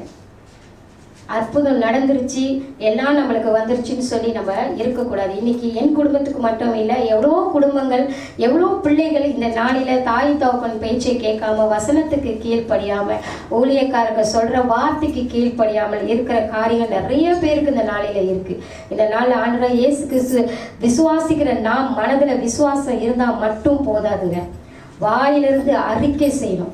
அறிக்கை செய்யும் பொழுதுதான் இயேசு உங்க இருதயத்துல வராரு. அதனால தான் யோசுவாவிடம் ஆண்டவர் சொல்றாரு, இந்த நியாயப்பிரமாண புஸ்தகத்தை வாயிலிருந்து விளக்காதுன்னு சொல்றாரு. அப்ப அந்த வசனம் நம்ம இருதயத்துல இருக்கும் போது தான் தேவ ஆவியானவர் நம்ம வாழ்க்கையில விடுதலை கொடுக்கிறார். ஒவ்வொரு வார்த்தை வருது. அந்த வார்த்தை தான் எங்களுக்கு இன்னைக்கு விடுதலை கொடுத்துச்சு. அந்த வார்த்தை தான் ரெவரண்ட் டாக்டர் சுமிதா மூலியமா ஒவ்வொரு ஜெபமும் பண்ணி பண்ணி பண்ணி இதுதான் வழி, என் குடும்பத்துக்கு இன்னைக்கு ஒரு சன்னதி இருக்குன்னு சொன்னா அது ரெவரண்ட் டாக்டர் சுமிதா ஆண்டவர் அவங்க மூலியமா கொடுத்த வார்த்தை. ஆண்டவர் கொடுத்த அவங்க வார்த்தை மூலியமா தான் ஆண்டவர் அது இன்னும் நம்ம உணராக இருந்தோன்னு சொன்னோமாக்கா கண்டிப்பா நிச்சயமா ஆண்டவர் என்ன பதில் கொடுப்பாருன்னு எனக்கு தெரியாது. ஆனா நிச்சயமா நம்ம எல்லாருமே அதை உணர்ந்து நிறைய போராட்டங்கள். இன்னைக்கு நான் பிரசங்கம் அந்த வார்த்தையை எடுக்கிறேன்னு சொன்னோன்னே எனக்கு நிறைய போராட்டங்கள், என் மைண்டே பிடிக்கிற அளவுக்கு போராட்டங்கள் நிறைய வந்துச்சு. இந்த 2 வாரத்துல நான் சொன்னல, அந்த 2 வாரத்தில் ஷேரன் பர்த்டேலேருந்து வந்துக்கிட்டு இருக்கிறதுன்னு இங்கே என்னோட மருமகள் வழக்காப்புக்கு கேட்குறாங்க, ஒரு பேனரை வெளியில் வைக்காம சபை நடத்துறீங்களே, எப்படி சபையை கண்டுபிடிச்சி ஜனங்கள் வருவாங்க அப்படின்ட்டு. பேனர்லாம் ஒன்றும் தேவையே இல்லைங்க. வார்த்தை இங்கேருந்து போகுது, அபிஷேகம் இங்கேருந்து போகுது, எல்லாரும் பார்க்குறாங்க. தேவன் அழைச்சிட்டு வருவார். ஜனங்களுக்கு பிரபலப்படுத்தி வாசலில் நாங்கள் ஒட்டி இங்கே தான் சபை நடக்கிறதுன்னு காட்ட வேண்டிய இல்லைங்க. வார்த்தை போனாலே ஆண்டவர் தானே ஆத்துமாவை அவர் கொண்டுட்டு வருவார். இப்படிப்பட்ட காரியங்கள்லாம் எங்கள் 2 வாரம் எனக்கு ரொம்ப போராட்டங்க. இந்த வார்த்தையை ரெவரண்ட் டாக்டர் தான் எனக்கு ரொம்ப ஆறுதலாக இருந்து என்னை தேற்றுறவங்களா இருந்து ஒரு தாய் போல இருந்து இன்னைக்கு வார்த்தையை தேவ செய்தியை கொடுக்கும்படியாக அவங்க தான் என்னை ரொம்ப பலப்படுத்தினாங்க இந்த நாளில். இல்லாட்டி நான் ரொம்ப ஒடிஞ்சு போயிட்டேங்க. எபேசியர் 4 அதிகாரத்தில் சொல்லப்பட்டிருக்கிறது மனசளவில் ஆதியாகமம் 3ஆம் வசனத்தில் ஆண்டவர் சொல்றாரு, அப்படி நாம் மனசளவில் அறிக்கை பண்ணின போது வாயை திறந்து அறிக்கை செய்யலாம். சில நேரத்தில் அறிக்கை செய்யக்கூடாதபடி சில போராட்டங்கள் இருக்கும். வேத வசனம் நம்மளுக்கு பட்டயமா மாறினா அதை ஒரு ஆயுதமா நம்ம மாத்திக்கணும்னு ஆண்டவர் சொல்றாரு. ஹல்லேலூயா. ஆயுதமா மாத்திக்கணுங்க. எபிரேயர் 4:6ஆம் அதிகாரத்தில் ஆண்டவர் சொல்லப்பட்டிருக்கிறாரு, தேவனுடைய வார்த்தை ஜீவனும் வல்லமையும் உள்ளதா இருபுறமும் கருக்குள்ள எந்த பட்டயத்தையும் கருக்கானதையும் ஆத்மாவின் ஆவியும் கணுக்களையும் ஊனியும் பிரிக்கத்தக்கதாக உருவ குத்துகிறதாயும் இருதயத்தின் நினைவுகளை யோசனைகளும் வகையா இருக்கிறதாயும் இருக்கிறது. ஹல்லேலூயா. அது வகையா அறுத்து போடும் ஆண்டவருடைய வசனம். வேத வசனம் உள்ளான காரியங்களை உள்ளான மனிதனுக்கு மிக்க அவசியமா இருக்குது.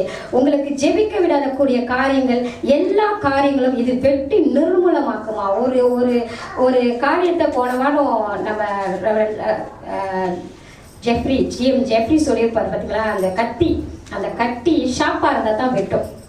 அப்போ அந்த மாதிரி ஆண்டவரோட வார்த்தையை நம்ம கையில் எடுக்கும்போது அதை ஷார்ப்பாக நம்ம பயன்படுத்தும் போது தான் அந்த காரியம் நம்மளோட எந்த காரியங்களும் நம்மளை நிர்மூலமாக்காது, அதை வெட்டி அறுத்து போடணும்னு ஆண்டவர் சொல்கிறாரு. தடை செய்கிற காரியங்கள் எதுவா இருந்தாலும் அதை நிர்மூலமாக்கி போடும்னு ஆண்டவர் சொல்றாரு. அதை அறுக்கும், நம்மளை சீர்படுத்தும். தேவையில்லாத காரியங்கள், தேவையில்லாத சிந்தனைகளை அதை வெட்டி போடும். யோவான் 15:2ஆம் அதிகாரத்தில் ஆண்டவர் அந்த திராட்சை கொடி 2 நாள் உனக்கு சத்திரை தேவ வசனம் ரெவரண்ட் டாக்டர் சுமிதா அனுப்பியிருப்பாங்க. நீங்க பாருங்க, திராட்சை செடிக்கு என்ன செய்தார் ஆண்டவர்? அந்த செடியை வளர்த்து வரும்போது அந்த கொடிகள் தேவையில்லாத விஷயங்களை ஆண்டவர் என்ன செய்கிறார்? சுத்திகரிக்கிறார்.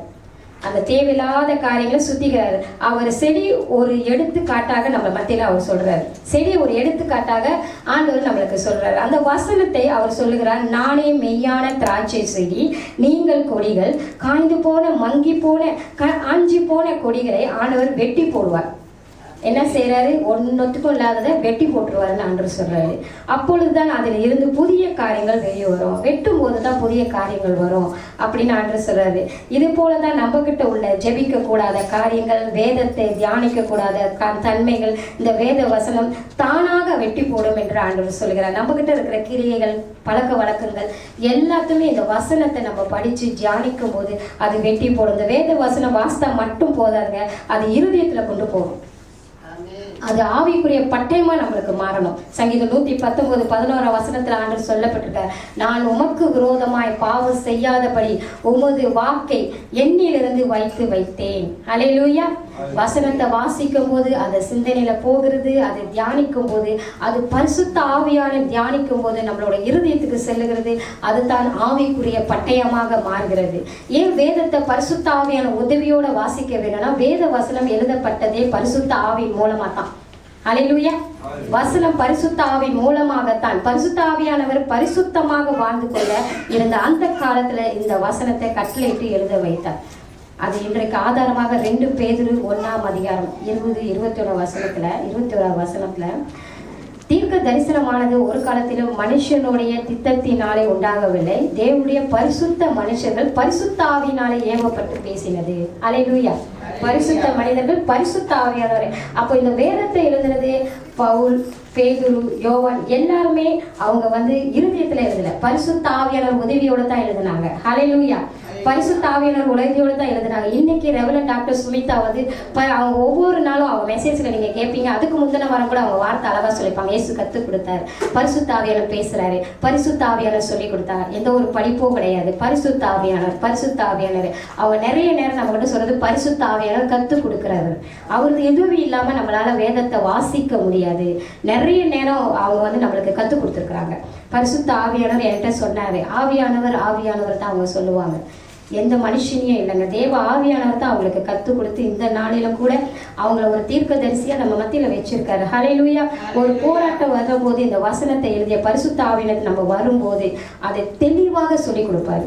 இதே போலதான் சிந்தனையில் உள்ள வசனத்தை இருதயத்தில் நம்ம கொண்டு போகும்போது பரிசுத்த ஆவியானவர் முடியும், பரிசுத்த ஆவியானவர் தான் அது முடியும். அதை தான் ஆண்டவர் புதிய ஏற்பாட்டுல அப்போஸ்தலர் 14:14 ஆண்டவர் சொல்லியிருக்கு, லீதியாளின் இருதயத்தை கர்த்தர் திறந்தார். அல்லேலூயா. லீதியாளின் இருதயத்தை கர்த்தர் திறந்தார். ரெவரண்ட் டாக்டர் எப்பவுமே சொல்லுவாங்க, ஒரு வார்த்தை இன்னைக்கு கேட்கிற பிரசம் ஒரு இருதயத்துக்கு போனா போதும், ஒரு ஆத்மாவை தொட்டா போதும். அல்லேலூயா. அப்படிதாங்க அன்னைக்கு பவுல் பிரசங்கிக்கிற நேரத்துல ஆண்டவர் லீதியால கொண்டு வர வச்சு அந்த 16ஆம் அதிகாரம் அப்போஸ்தலர் 16ஆம் அதிகாரம் வசனம் 14 நம்ம பார்த்தோம். நீங்க வீட்டுல நீங்க படிக்கலாம். லீதியாளின் இருதயத்தை கர்த்தர் தொட்டார் என்று வசனம் சொல்லுது. ஹல்லேலூயா. லீதியால் அந்த நாட்களில வேதத்தை கேட்காதபடி வேற எங்கேயாவது போயிருந்தாங்கன்னா லீதியாவுக்கு பவுல் பேசுகிற வார்த்தை அவங்க மொழியில தான் பேசுறாரு. இன்னைக்கு ரெவரண்ட் டாக்டர் சுமிதா கர்நாடகால பேசுனா நம்மளுக்கெல்லாம் புரியுமா? புரியவே புரியாது. ஆண்டவர் என்ன சொல்லிட்டாரு பார்த்தீங்களா, நீ தமிழ்ல தான் பேசணும். ஏன்னா இங்க எல்லாம் நம்மளாம் தமிழ் ஜனங்களா இருக்கிறதுனால வார்த்தை இப்படித்தான். ஆனா அவங்கள மாதிரி அந்த இப்ப இந்த நாட்களில தமிழ் படிச்சு நானே சில நேரம் வார்த்தையை படிக்க ரொம்ப கஷ்டப்படுறேன். ஆனா அவங்க ரொம்ப அழகா அந்த தமிழ்ல பேசுறதும் அந்த வசனத்தை கொடுக்கறதும் யாருனாலும் முடியாது. ஏன்னா ஆண்டவர் ஆவியானவர் தமிழே தெரியாத அவங்களுக்கு தமிழ்ல பேச சொல்லி கத்து கொடுக்குறாரு. அப்ப எப்பேற்பட்ட ஆண்டவர் அவங்கள்ட்ட இருந்து அவங்க மத்தியில அவங்கள நாவை தொட்டு நம்ம மத்தியில பேசுறாரு பாருங்க. அது ஒன்னே நம்மளுக்கு போதும். அம்மாவா இல்லையா? அவர் ஒன்னே போதுங்க. அவங்க கர்நாடக பாஷையில பேசுறாங்க. அவங்க நினைச்சாக்க நம்மள கர்நாடக பாஷையில 4 ஏசி விட்டுருக்கலாம். ஆனா அவங்க பாருங்க, நம்மளுக்கு விளங்காது அந்த பாஷை, விளங்காது. அதே மாதிரிதான் லீதியால இருதயத்துல கர்த்தர் அந்த வசனம் போகணும், லீதியால் மாறணும், லீதியால வாழ்க்கையில இருக்கிற காரியங்கள் இன்னைக்கு கர்த்தர் தொடணும்னு சொல்லிட்டு இருந்து ஆண்டவர் லீதியால் இருதயத்தை திறந்தார். திறந்த உடனே வசனம் உள்ள போயிடுச்சு லீதியால் இருதயத்துக்கு. இன்னைக்கு நமக்கு அநேக நேரத்துல சபைக்கு வரோம், வசனத்தை கேட்கிறோம், ஆனா அது புரிய மாட்டேங்குது, புரியுறதே இல்லை. ஒரு சில நேரத்துல வசனம் வாசிக்கும் போதுதான் நம்மளுக்கு பிரச்சனை, தூக்கம் எல்லாமே வந்துட்டு இருக்கு. வசனத்தை வாசிக்கும் போது தான் பிள்ளை கத்தும், வசனத்தை வாசிக்கும் போது தான் நம்மளுக்கு தண்ணி தாகம் இருக்கும், வசனத்தை வாசிக்கும் போது தான் ஐயோ இன்னைக்கு காலையில் என்ன சாப்பிடலையே, இன்னைக்கு ராத்திரி என்ன போய் சாப்பிடுமோனோ நம்மளுக்கு தோணும். இது உண்மைங்க. இது கண்டிப்பா இது இதெல்லாம் எல்லாருக்கும் நடக்கும். நம்ம மாம்சத்துல இருக்கோம். சில நேரம் இப்படிலாம் அந்த வசனம் நமக்குள்ள போகாதபடி பிசாசானவன் நம்மளை இப்படித்தான் நம்மளை செய்வான். லீதியாத்தி இருதயத்தை கர்த்தர் திறந்தார். நம்மளோட இருதயத்தை ரீதியான இருதயத்தை திறந்தது போல நம்மளும் வசனத்தை விட்டு கொடுத்து நம்ம கேட்கும் போது நம்மளோட இருதயத்திலும் கர்த்தர் வசனத்தை உள்ள கொண்டு போவார். சில காரியங்கள் கால தாமதம் ஆகலாம். வசனம் போக போகத்தான் நம்ம வாழ்க்கையில ஒரு விடுதலை வருங்க. அல்லேலூயா. வாயில் உங்க வார்த்தையை அநேகரை போஷிக்கும் என்று சொல்லியிருக்காரு ஆண்டவர். வாயில் உள்ள வார்த்தை வந்து ஆண்டவரோட இருதயத்தில் ஆண்டவர் வார்த்தையை நம்ம இருதயத்தில் போட்டுட்டார்னா நம்ம வாயிலிருந்து புறப்படுகிற வார்த்தை அநேகரை போஷிக்கிற வார்த்தையா இருக்குமா? ஹல்லேலூயா. லூக்கா 22 பாருங்கள், அவருடைய வாயிலிருந்து புறப்பட்ட கிருபை உள்ள வார்த்தைகளை குறித்து ஆச்சரியப்பட்டார்கள். இயேசுவின் வாயிலிருந்து கிருபை உள்ள வார்த்தை வந்தது, காரணம் அவர் இருதயத்திலிருந்து பேசினார். ஹல்லேலூயா. பரிசேயர்கள், வேதப்பார்கள், ஆசாரியர்கள், பழைய எத்தனையோ பேர் நம்ம பார்த்திருப்போம். இவர்கள் எல்லாரும் பரிசுத்த ஆவியின் உதவி இல்லாம அவர் அறிவாளிகளா இருந்தனால தான் ஆவிக்குரியவர்களாய் மாறவில்லை. அல்லேலூயா. அறிவை சார்ந்ததாகவே இருந்துச்சான். ஏன்னு சொன்னா கீழ்ப்படியாதவர்களா இருந்தார்கள். அல்லேலூயா. ஆவியானவர் உதவி இல்லாதனால. ஆனா இயேசுவிடம் இருந்த வார்த்தை ஆவியாகவும் ஜீவனாகவும் இருந்தது. அல்லேலூயா. ஒரு வசனத்தை நம்மளுடைய இஷ்டப்படி வாசிக்கும் போது அது ஒவ்வொன்றும் நம்ம ஒன்றும் பேசுவாங்க. பிசாசு கூட வசனத்தை பேசுங்க, வசனத்தை படிக்கும், பிசாசு கூட பேசும். ஆனால் வசனத்தை இப்போ யாருனாலும் பேச முடியுது. யார் வேணா அந்த வசனத்தை வச்சு அவங்களுக்கு சாதகமாக பேசிக்கிட்டு இருக்கிறாங்க. ஹல்லேலூயா. ஆனாலும் ஆவியும் ஜீவனும் உள்ள வார்த்தையை பிசாசால் பேச முடியாது. பிசாசால் ஆவியும் ஜீவனும் உள்ள வார்த்தையை பேச முடியாது. அறிவாளிகளாலும் பேச முடியாது. படித்து திறமையில பேச முடியாது. எவ்வளவு தான் நம்ம படிச்சிருந்தாலும் இருதயத்தில் உபயோகப்படுத்தவில்லை என்றால் அது அறிவை சார்ந்த வசனமாக மாறிடும். அது ஆவிக்குரிய வசனமாக மாறாது. ரெவரண்ட் டாக்டர் சுமிதா அவங்க பட்டம் எடுக்கலை, அதே எடுக்கலை. இப்போ எல்லாமே ஆர்டர் கொடுத்துட்டாரு அவங்களுக்கு. ஆனால் அவங்களுக்கு கற்றுக் கொடுத்தது எல்லாமே டீச்சர், அவங்களுக்கு மாஸ்டர் டிகிரி பட்டம் எல்லாம் கொடுத்தது இங்கே உள்ள ஒரு பரிசுத்த ஆவியின் மூலியமாக தான் கொடுத்தாரு. ஹல்லேலூயா. அவங்க நிறைய நேரில் நம்மளுக்கு டெஸ்டிமனி கொடுத்துருக்குறாங்க. படித்து சார்ந்த அந்த பட்டம்லாம் இல்லை, ஆவியானவர் தான் எனக்கு கற்றுக் கொடுப்பாரு, ஆவியானவர் தான் இங்கே பேசுவார் அப்படின்னு. அந்த மாதிரி அவங்க வசனத்தை ஏன்னா அவங்க விட்டு கொடுத்து ஆண்டவருக்கு ஒரு உடன்படிக்கை செய்து இந்த நாளில் அவங்க ஆண்டவரோட ஒவ்வொரு வார்த்தை கேட்டனால தான் இன்னைக்கு நம்ம மத்தியில் அவங்க ஆண்டவர் நம்மளை கூட வச்சிருக்கிறார். ஹல்லேலூயா. எந்த ஊழியக்காரங்களும் நம்ம இது எண்ட் டைம் முடிவு, கடைசி நாட்களில் முடிவில் தான் நம்மளை கொண்டாந்து ஆண்டவர் வைத்திருக்கிறாரு. இனி வேற இடமோ எங்கேயும் நம்ம ஓடி போகிறது முடியாது. இதுதான் கடைசி நாட்கள். அப்போ வர வார்த்தை ஒவ்வொன்றும் நம்ம அவங்க மூலியமா பேசுற வார்த்தையை நம்ம பிடித்து கொள்ளணும். ஒரு வசனத்தை படிக்கும் போது அது நம்ம கேட்கும் போது அந்த வசனம் நம்ம வாழ்க்கையில அது கிரிகை செய்யாமலே இருக்கும். வசனம் நம்ம வாழ்க்கையில கிரிகை செய்யாத காரணம் வசன சிந்தனையிலே இருந்துட்டனால தான் நம்ம வாழ்க்கையில அந்த வசனம் கிரிகை இல்லாமே இருக்குது. கிருகி இல்லாத விசுவாசம் செத்ததா இருக்கும் அன்ற வசனம் சொல்லுதுல. அந்த மாதிரி இப்போ ஒரு செடி வாங்குறோம், ஒரு விதையை வாங்கிட்டு வீட்டில் செடி நடுறதுக்கு நீங்கள் பையிலே போட்டு அதை வச்சுருந்தீங்கன்னா அந்த விதை பழம் வேணும், உங்களுக்கு கனி கொடுக்கணும். ஆனால் அந்த பூ வேணும், அதை ஆனால் நட்டு வைக்க மாட்டீங்க. நீங்கள் அப்படியே வச்சுருப்பீங்க. அப்படியே வச்சுருந்தீங்கன்னா என்ன ஆகும்? அந்த கனியும் கொடுக்காது, அந்த நீங்கள் எதிர்பார்த்த காரியங்களும் நடக்காது, எதுவுமே நடக்காது. அப்படிதான் நம்மளோட வசனம் நம்ம வசனத்தை கேட்டபோது அது இருதயத்தில் கொண்டு போகாமல் அதை ஒன்றுமே செய்யாமல் நம்ம வச்சுருந்தோமா அந்த விதையை எப்படி செடி ஊற்றாமல் பாஜா போடாமல் அதை நம்ம நட்டு வச்சு அதை பதம் பார்த்து கரெக்டாக கொண்டு வந்தால் தான் அது அழகான கனி கொடுக்கும், அழகான பூ கொடுக்கும். ஹல்லேலூயா. அப்படிதான் வேத வசனம் நம்மள வாழ்க்கையில நம்ம இருதயத்துல இப்போ நம்ம சிந்தனையிலே வசனங்களை இருதயத்துக்கு போக வேண்டும். அதற்கு பரிசுத்த ஆவியானவர் மட்டும் தாங்க முடியும். பரிசுத்த ஆவியானவர் நம்ம கூட இருந்தா தான் நம்மளோட வசனத்தை நம்ம இருதயத்துல கொண்டு போகும்போது எப்படி அந்த பைபிளை நம்ம வீட்டில் ரூம்லேயே தூங்க வச்சுக்கிட்டு ஓல்டர்லேயே வச்சுக்கிட்டு அழகு பார்த்துக்கிட்டு இப்படியே இருந்தோமா வசனம் நம்மளுக்குள்ள போகாது. எப்படி அந்த விதையை நம்ம வச்சுக்கிட்டே இருந்து அதை நட்டு வைக்காம இருந்தோமோ அதே போலதான் வசனம் அது ஒரு உதாரணத்துக்கு தான் நான் சொல்றேன். அந்த வசனம் நம்ம வச்சுக்கிட்டு அழகு பார்த்துக்கிட்டே வசனம் இப்படி சொல்லுது, வசனம் இப்படி பேசுது, இது சொல்லுது அப்படின்றத காரியம் கிடையாது. அதை நம்ம இருதயத்துக்கு கொண்டு போகணும், அன்றாடிக்கு படிக்கணும். அது உணவாக, அது ஆவியாக, அது என்ன சொல்லுவாங்க தேனிலும் மதுரமாக, அந்த மாதிரி நம்ம வாசிக்கும் போது தான் அந்த கிரிகை செய்யும்னு தேவ ஆவியானவர் சொல்றாரு. இந்த நாள் ரெவரண்ட் டாக்டர் நிறைய நேரம் சொல்லிடுவாங்க, பைபிள் இந்த டைம் 7 முறை உட்காந்து படிங்க. நிறைய பிரசங்கத்துல அவங்க அதுக்கு முன்ன அந்த வருஷத்துல சொல்லியிருக்கிறாங்க அந்த வார்த்தையை படிங்க. ஒவ்வொரு அந்த டைமுக்கு நீங்க வசனத்தை படிங்க. வசனம் அழகா பேசும். நிறைய எனக்கும் சொல்லி கொடுத்துறாங்க, நிறைய பேசுமா வசனத்தை படி, நிறைய பேசும் வசனம் அப்படிங்க. எபிரேயர் 5ஆம் அதிகாரம் 12ஆம் வசனம், 13ஆம் வசனம், 14ஆம் வசனத்துல ஆண்டவர் சொல்றாரு, காலத்தை பார்த்தால் போதகராய் இருக்க வேண்டிய உங்களுக்கு தேவனுடைய வாக்கியங்கள் மூலமா உபதேசங்கள் மறுபடியும் உபதேசிக்க வேண்டியதா இருக்கிறது. நீங்கள் பலமான ஆகாரத்தை அல்ல பாலை உண்ணத்தக்கவனாரீர்கள். பால் 13ஆவது வசனம், பால் ஒன்றவன் குழந்தையா இராதபடினாலே நீரின் வசனத்தை பழக்கமில்லாதவனாய் இருக்கின்றான். பலமான 14ஆவது வசனம், பலமான ஆகாரமானது நன்மை தீமை என்று பயிற்சியினால் பகுத்தறியத்தக்க முயற்சி செய்யும் ஞானோதரியங்களுடையவர்களாகிய பூர்ண வயது உள்ளவர்களாக்கும் தகும். இந்த வசனத்துல என்ன ஆண்டவர் சொல்றாருன்னா, இது சிந்தனையில வச்சிருக்கிறவங்க. இந்த வசனத்தை காலத்தை பார்க்கிலோ போதகரா நிறைய ஊழியம் செஞ்சிருக்கோம். நம்ம அதை சொல்லல, நிறைய செஞ்சிருக்கோம். காலத்தை பார்க்கிலோ எல்லாம் தெரியும், நம்மளுக்கு எல்லாமே புரியும், எல்லாம் பார்க்குறோம். ஆனால் கீழ்ப்படியாதனால, வாஞ்சை இல்லாதனால, வசனத்தை இருதயத்துக்கு போக விடாதனால, நல்லா தெரியும் எல்லாம், வசனத்தையும் கரைச்சி குடிச்சு வச்சிருப்போம். ஆனால் அதை இருதயத்துக்கு போக கீழ்ப்படியாததுனால தான் காலத்தை பார்க்கிலும் போதகராக இருக்க வேண்டிய நீங்கள் இன்னும் இப்படியே உட்காந்துருக்கீங்கன்ட்டு ஆண்டவர் சொல்றாரு. ஹல்லேலூயா. எழுந்து போகணும்.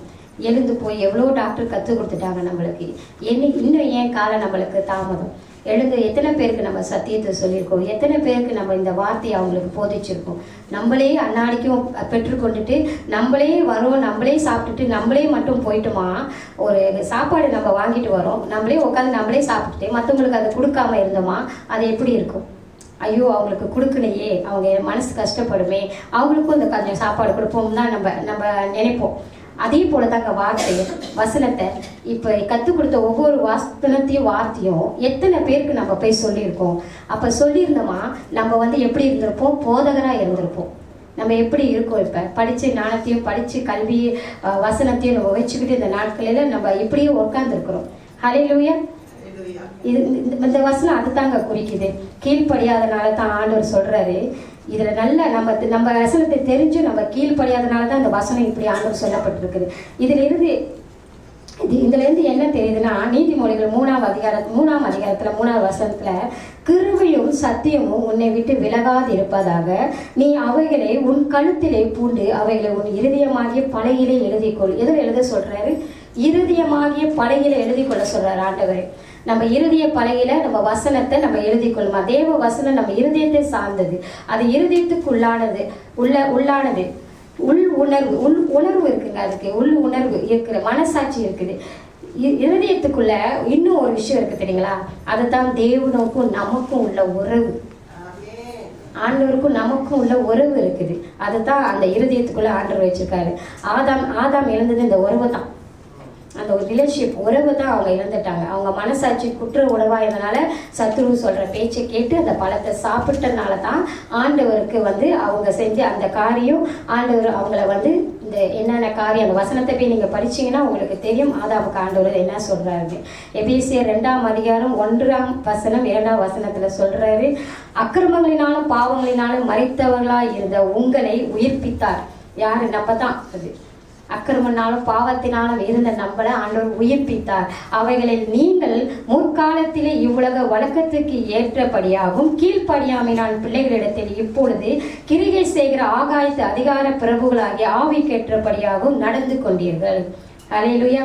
அப்படின்னா சரீர அளவுல மாம்சத்துல நம்ம உயிரோடு இருப்போம், ஆனா மனத அளவுல மரித்து போயிருப்போமா. ஹல்லேலூயா. மனதளவுல மரித்து போயிருப்போம். இதைத்தான் இயேசு கிறிஸ்து மாற்ற வந்தாரு. நாம் தேவனோடு உறவாட வேண்டும், சக மனிதர்களோடு அன்பு காட்ட வேண்டும். இதற்கு எல்லாம் தான் இந்த வேத வசனம் உதவி செய்கிறது. ஹல்லேலூயா. ஹல்லேலூயா. இது எல்லாமே நம்ம உறவு காட்டுறது, அன்பு காட்டுறது. அந்த வேத வசனம் நம்மளுக்கு வாழ்றதுக்கு, ஒரு வெற்றி வாழ்க்கை வாழ்றதுக்கு உதவி செய்யறதுன்னு ஆண்டவர் சொல்றாரு. ஹல்லேலூயா. அந்த வசனம் படிக்க தெரியலன்னா சில நேரம் நம்ம கேட்கலாம். இப்போ வசனம்லாம் ஆடியோ இதெல்லாம் நம்மளுக்கு வந்திருக்கு. நம்ம அதெல்லாம் கேட்கப்போ வசனம் நம்ம இருதயத்துக்கு போகும்போது நம்ம வாழ்க்கை மாறும். அதான் 1 கொரிந்தியர் 3ஆம் அதிகாரம் 1ஆம் வசனம் 2ஆம் வசனத்தில் ஆண்டவர் சொல்றாரு, சகோதரரை நான் உங்களை ஆவிக்குரியவர்கள் என்று எண்ணி உங்களுடனே பேசக்கூடாமல் மாம்சத்துக்குரியவர்கள் என்று கிறிஸ்துக்குள் குழந்தைகள் என்றும் எண்ணியும் பேச வேண்டியதா இருக்கிறது. நீங்கள் பலனில்லாத 2ஆம் வசனம், நீங்கள் பலனில்லாதவர்களானால் உங்களுக்கு போஜனம் கொடாமல் பாலை குடிக்க கொடுத்தேன். இன்னமும் நீங்கள் மாம்சத்துக்குரியவர்களாய் இருந்தபடியால் இப்பொழுது உங்களுக்கு பலம் இல்லை. இன்னமும் நம்ம ஆண்டவர் சொல்லியும் மாம்சத்துக்குரியவர்களாய் நம்ம சிந்திச்சுட்டே இருக்கிறனால தான் நம்மளுக்கு இன்னும் பலன் இல்லாமல் இருக்குன்னு ஆண்டவர் சொல்றாரு. ஏனென்றால் நம்ம ஆவிக்குரிய வாழ்க்கையில மாம்சத்துக்கு பிரகாரம் வாழ்ந்து விட்டால் இந்த வசனம் எல்லாம் மாம்ச சிந்தனையில இருந்துவிடும். மாம்ச சிந்தனை இருக்கிறதுனால தான் வசனம் தெரிந்த பிறகும் நம்ம ஒருத்தருக்கு ஒருத்தர் சண்டை போட்டுட்டு இருக்கோம். சில நேரம் ஒருத்தருக்கு ஒருத்தர் போராட்டம், பிரச்சனைகள்.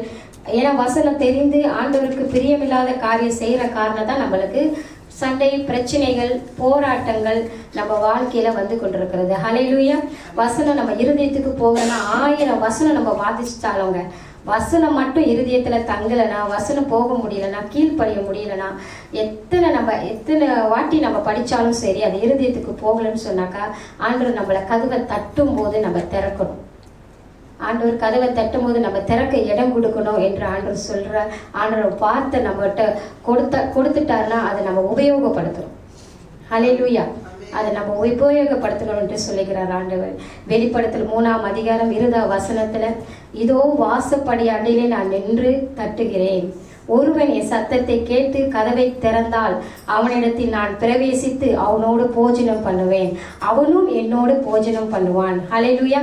கதவை திறக்கும் போது தான் ஆண்டவர் நம்மளோட போஜனம். கதவை தட்டாம நம்ம அடைச்சி வச்சிருந்தோமா சத்துரு தான் நம்ம கிட்ட பேசுவான், சத்துரு தான் நம்மளுக்கு திட்டம் சொல்லுவான், சத்துரு தான் நம்ம கூட இருப்பான். ஹல்லேலூயா. ஹல்லேலூயா. அப்படித்தான் நீதியால இதயத்தை ஆண்டவர் கத்தர் திறந்தார். அதே போலதான் நம்மளும் இன்னைக்கு வசனத்தை கேட்கும் போது வசனம் சரியான முறையில வசனம் வருதா, வசனம் கரெக்டா ஆவிக்குரிய வாழ்க்கையிலேருந்து வருதா, சும்மா வசனம் வருதுன்னு சில பேர் சாதகமா என்னென்னமோ பேசுவாங்க. அந்த அந்த அந்த பேசுனகையோட நம்ம அந்த எடுத்து ஆவிக்குரிய வாழ்க்கையிலேருந்து ஆவிக்குரிய வசனம் நம்மளுக்கு வருதா, எங்கேருந்து புறப்பட்டு வருது, அதை கேட்டு நம்ம நடக்கும்போது ஆண்டவர் நீதியால் இருதயத்தை திறந்தது போல நம்மளும் விட்டு கொடுத்தோமா ஆண்டவர் நம்ம இருதயத்தையும் திறக்க வல்லவராய் இருக்கிறார். ஹல்லேலூயா. லூக்கா 4ஆம் அதிகாரம் 4ஆம் வசனத்துல ஆண்டவர் சொல்றார், அவர் பிரதியுத்தரமாக மனுஷன் அப்பத்தினால மாத்திரமல்ல தேவனுடைய ஒவ்வொரு வார்த்தையினாலும் பிழைப்பான் என்று எழுதியிருக்கிறதே என்றார்.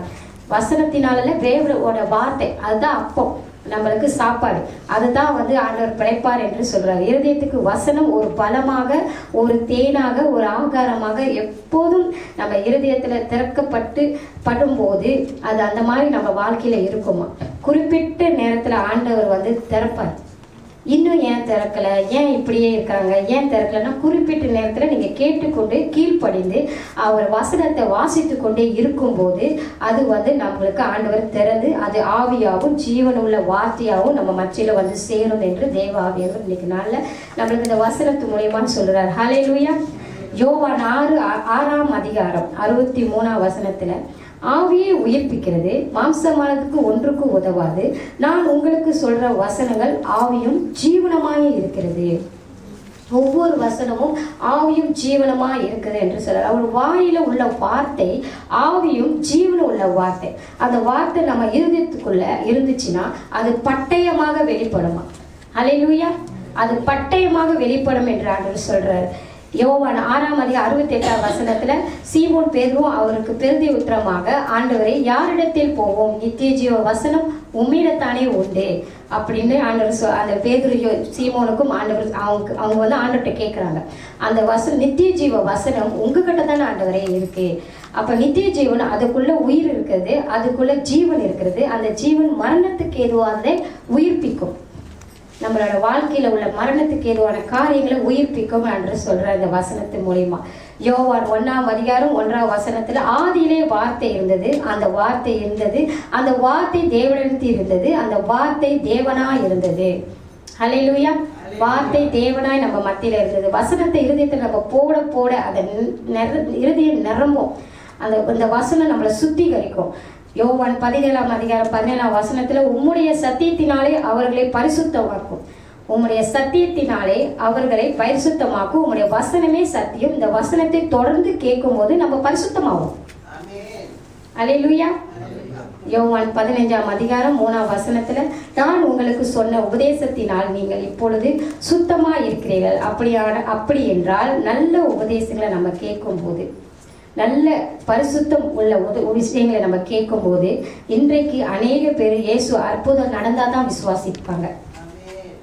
அற்புதம் நடந்தால் தான், நம்மளுக்கு ஏதாவது ஒரு காரியம் நடந்தால் தான் ஆண்டவரை நம்மளை விசுவாசிக்கிறோம். ஆனால் வேதம் வந்து சொல்றது, அவர் உணவாக இருக்கிறார், அவர் அப்பமாக இருக்கிறார், அவர் ஆவியாக இருக்கிறார். ஹல்லேலூயா.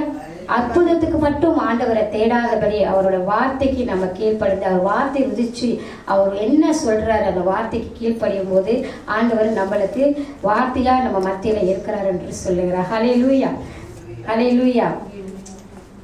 அவர் ஜீவ அப்பம். யோவான் 6:48 ஜீவ அப்பம் நானே, அதனால்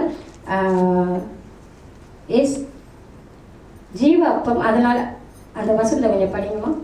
யோவான் 6:48 ஜீவ அப்பம் நானே. ஹல்லேலூயா.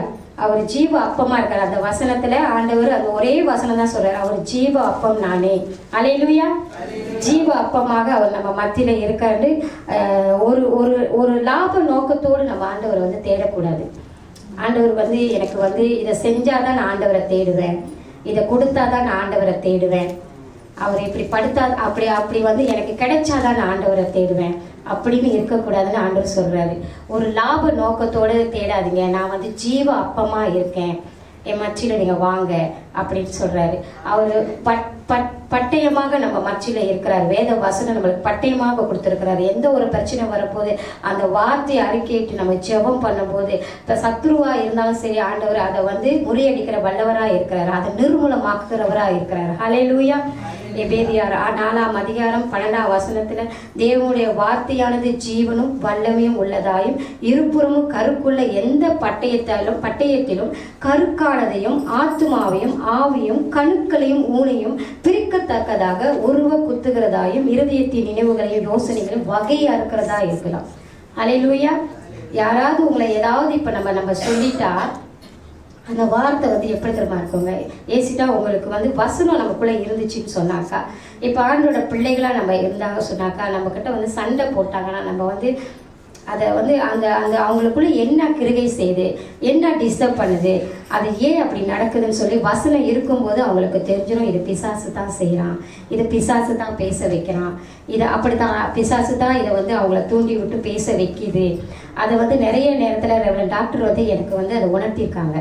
இது வந்து நீர் இல்லை, உனக்குள்ள ஏதோ ஒரு டைவர்ட் ஆகுது, உனக்குள்ள ஏதோ இது வந்து பிசாசு தான் வந்து இதை பேச வைக்கிறான்.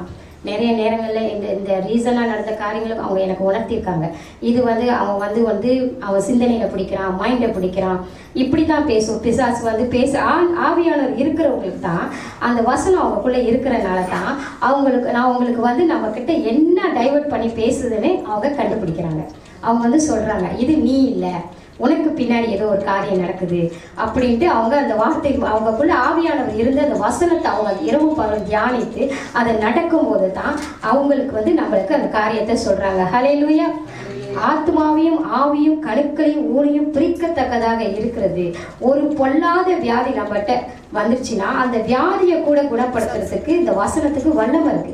அதனாலதான் நம்ம சொன்ன சங்கீதம் 107:20 அவர் வசனத்தை அனுப்பி குணமாக்குகிறார், வசனத்தை அனுப்பி குணமாக்குறார், அழிவுக்கு தப்பு வைக்கிறது. அந்த வசனம் வந்து நம்மளை குணமாக்குது, அழிவுக்கு தப்புது.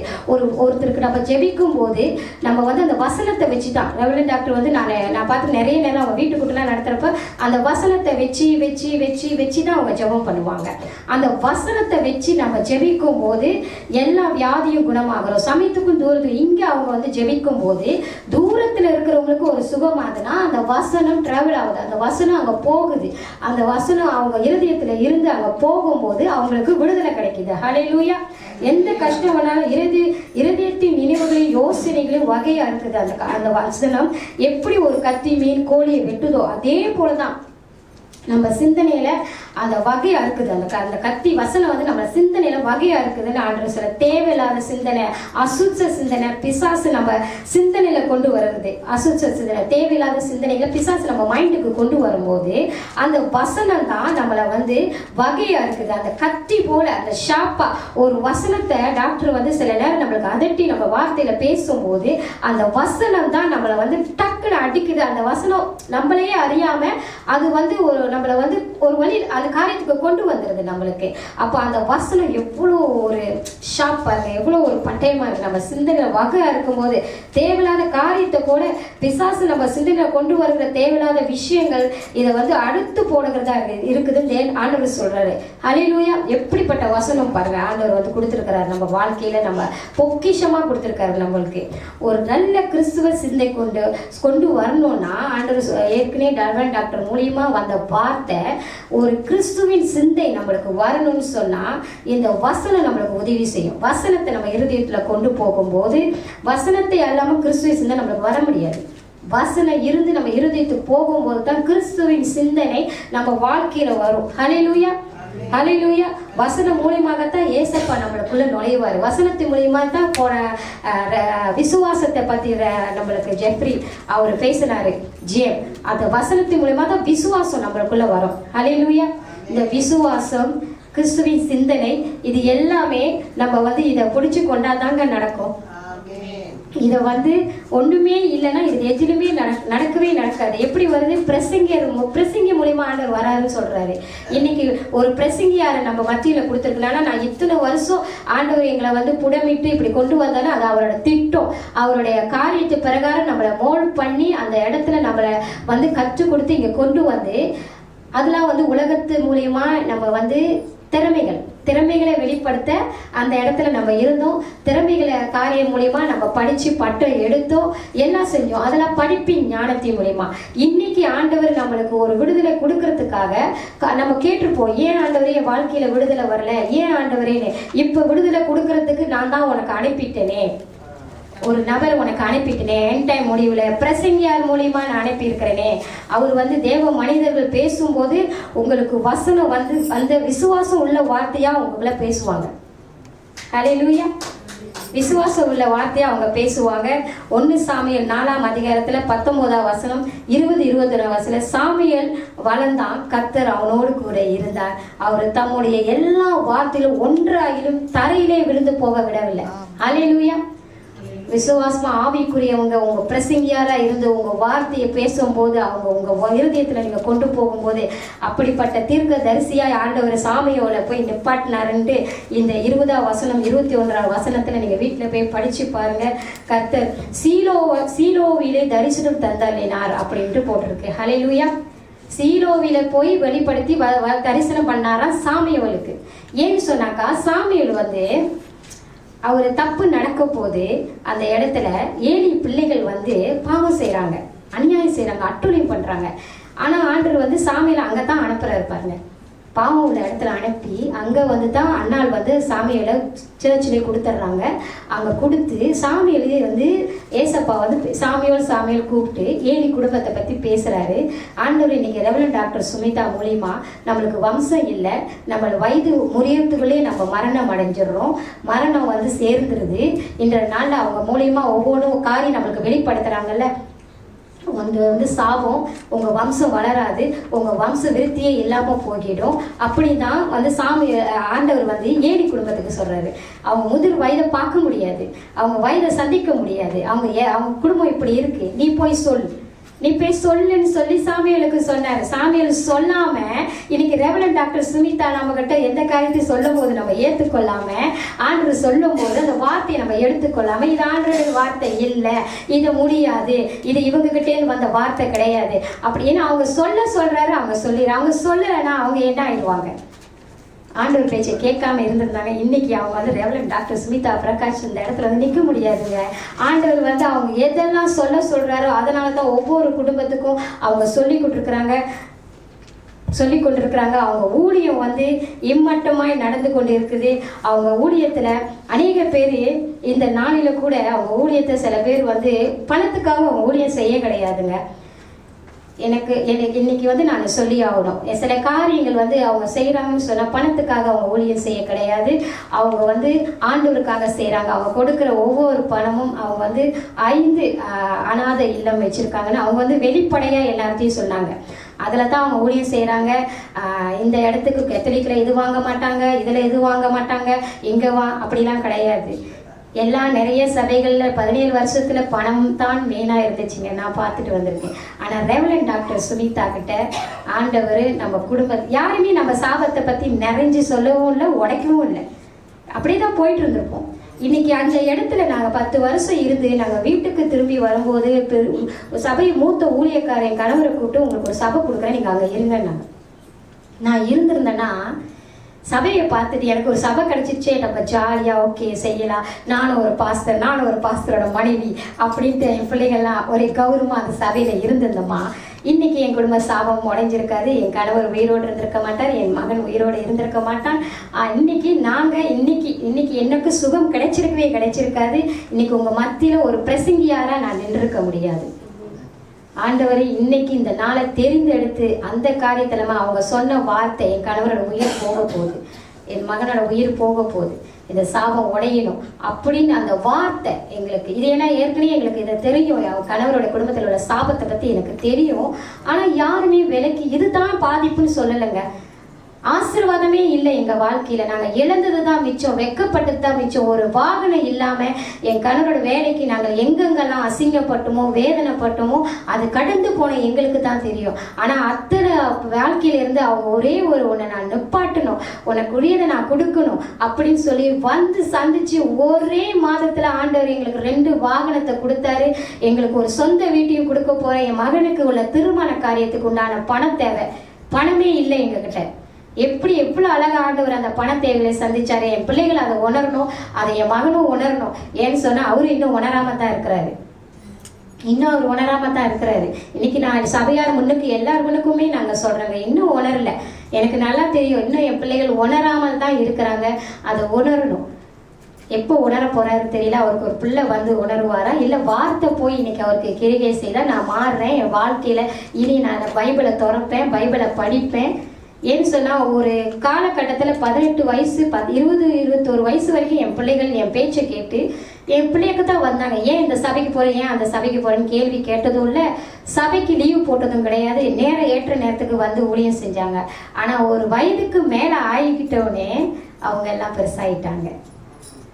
அவங்களுக்கு எல்லாம் தெரிய வந்துருச்சு. அதனால தான் வசனம் இன்ன வரைக்கும் நான் எனக்கு திருமணம் ஆனாலும் சரி, அவங்களுக்கு குழந்தை பிறந்தாலும் சரி, அவங்க என் பிள்ளைகள் 2 பேரும் கல்யாணம் பண்ணி போனாலும் சொல்லி என்னுடைய கடமையை நான் வார்த்தையை கொடுக்க வேண்டியது, நான் கண்டித்து உணர்த்த வேண்டியது நான் சொல்லிட்டு தான் இருப்பேன். இதனால் ஒவ்வொரு தாய்மார்களும் இதை வந்து நீங்கள் செய்யணும். உங்கள் பிள்ளைங்க இப்படி போகுதுன்னு சொல்லி நீங்கள் விட்டுட்டீங்கன்னு சொன்னால் பிள்ளைகள் அழிவை நோக்கி போவாங்க. இன்னைக்கு மலேசியா தேசத்தில் நிறைய வாலிப பிள்ளைகள் தற்கொலை முயற்சி பண்ணுறாங்க. ஒரு வார்த்தை இவங்க இப்படிங்க சொல்லிட்டாங்க, இவங்க எப்படி சொல்லிட்டாங்க. ஏன்னு சொன்னா சரியான ஆலோசனை இடத்துல அவங்க இருந்திருந்தாங்கன்னா நிறைய நம்ம இப்ப பார்ப்போம் சோசியல் மீடியால தற்கொலை கேட்டா அந்த வார்த்தை எனக்கு வந்துருச்சு, எங்க வார்த்தை இப்படி பேசிட்டாங்க, நான் மேலேருந்து குடிச்சிட்டேன். வாலிப பிள்ளைகள் எல்லாம் படிக்கிற பிள்ளைங்க நீங்க பாத்தீங்கன்னா இப்படிதாங்க மரணம் பண்றாங்க. அது இப்ப குடும்பம் கூட மறைக்குது. சின்ன பிள்ளைகளை கொல்ற தகப்பன் கொல்ற, அப்ப சிந்தனையில இப்ப எப்படி பிசாசு பிடிக்கிறான்னு பாத்தீங்களா, இப்படித்தான் பிடிக்கிறான். அப்ப சரியான ஊழியத்துல ஆண்டவர் வந்து வார்த்தையை ஊழியக்காரங்க மூலியமா கொடுக்கும் போது அதை நம்ம ஏற்றுக்கொள்ளும் போது ஆண்டவர் இன்னைக்கு ரெவலண்ட் டாக்டர் சுனிதா வச்சு சில காரியங்கள் பேசுறாரு, சீர்திருத்துற வார்த்தை. அதுதான் பிரசங்கியார் மூலியமா நான் பேசுவேன் என்று சாமியோலுக்கு சொன்னது போல இன்னைக்கு உங்களுக்கு ஒவ்வொரு காரியமும் அவங்க வெளிப்படுத்திட்டு இருக்கிறாங்க. ஹல்லேலூயா. நீங்க கேட்குற எல்லாருக்கும் நான் சொல்ல, அவங்க வெளிப்படுத்துறாங்கன்னா அது பொய் கிடையாது. அதை ஏற்றுக்கொண்டு அதை கீழ்ப்படுத்தி நீங்க நடந்தீங்கன்னு சொன்னா உங்க வாழ்க்கை ஜொலிக்கும். ஆண்டவர் வர்றப்ப நித்திய ஜீவன் நம்மளுக்கு கிடைக்கும். ஹல்லேலூயா. காரணம் உள்ள இருந்தது வந்த ஒரு சொந்த வார்த்தை அல்ல, தேவனுடைய வார்த்தை. சாமியால் சொன்னது, சாமியால் பயந்தார், எப்படி நான் ஏறிட்டு போய் சொல்லுவேன்னு. சாமியால் பயந்துக்கிட்டே இருந்தாரு. சொல்லலைன்னா ஆண்டவர்கிட்ட மாட்டிக்குவாரு. அப்படித்தான் ரெவலண்ட் டாக்டர் சொல்லுவாங்க.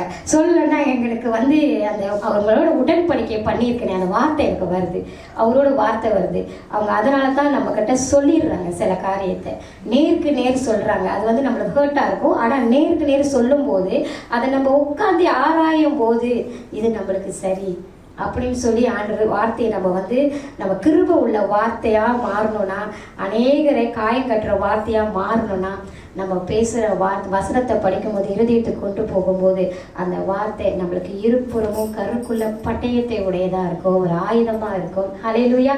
இந்த நாளில் கூட இந்த தேவ செய்தியை நான் இந்த வசனத்தை குறித்து வார்த்தையை குறித்து பேசும்போது தான் நிறைய போராட்டங்கள்.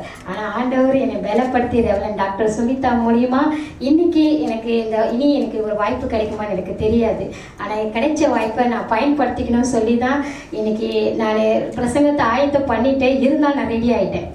எனக்கு தெரிஞ்சிருச்சு. எனக்கு ஒரு பழக்கம் இருக்குதுங்க. நான் எதாக இருந்தாலும் வசனம் எனக்கு ரொம்ப பிடிக்கும்.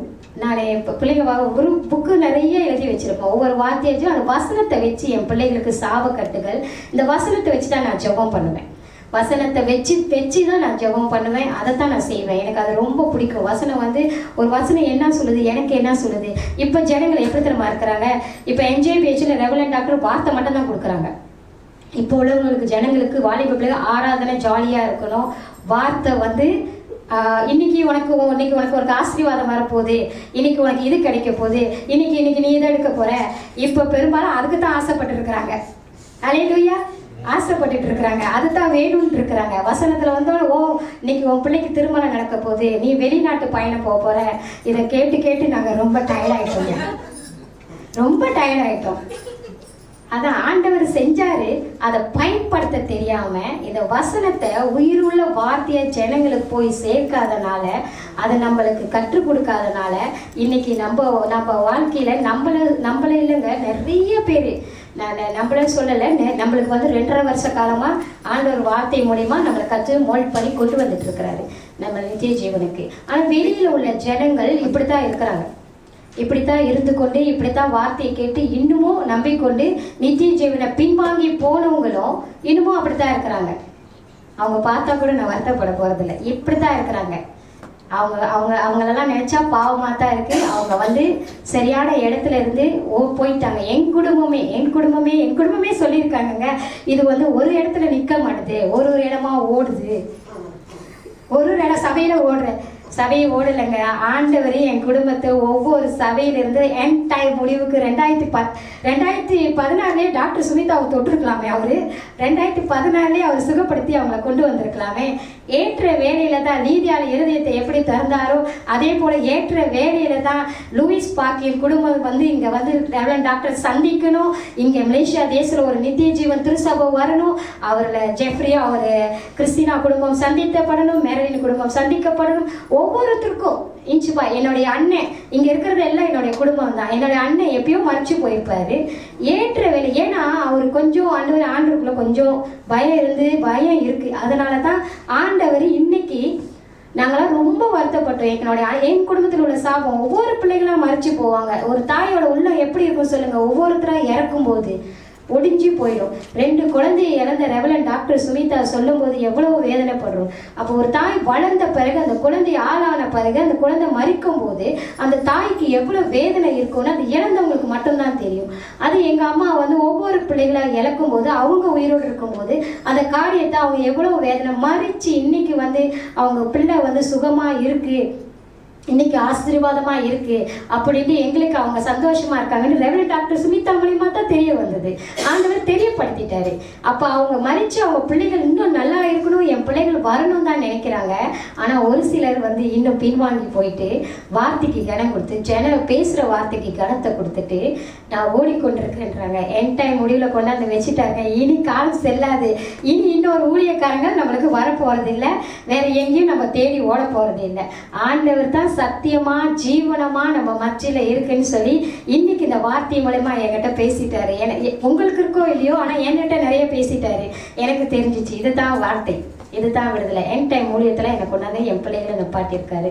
என் பிள்ளைகள் ஒவ்வொரு ஆசீர்வாதத்தையும் பார்த்துட்டு இருக்காங்க. எத்தனை போராட்டம் வந்தாலும் நான் ஆண்டவர் மத்தியில தான் நிற்பேன். அப்படி நான் என் வாழ்க்கையில நான் ஜெபம் பண்ணுவேன்னா, ஆண்டவரே உங்களை விட்டு பிரிஞ்சுட்டுனா அன்னைக்கு நம்மளோட ஜீவன் இருக்கக்கூடாது.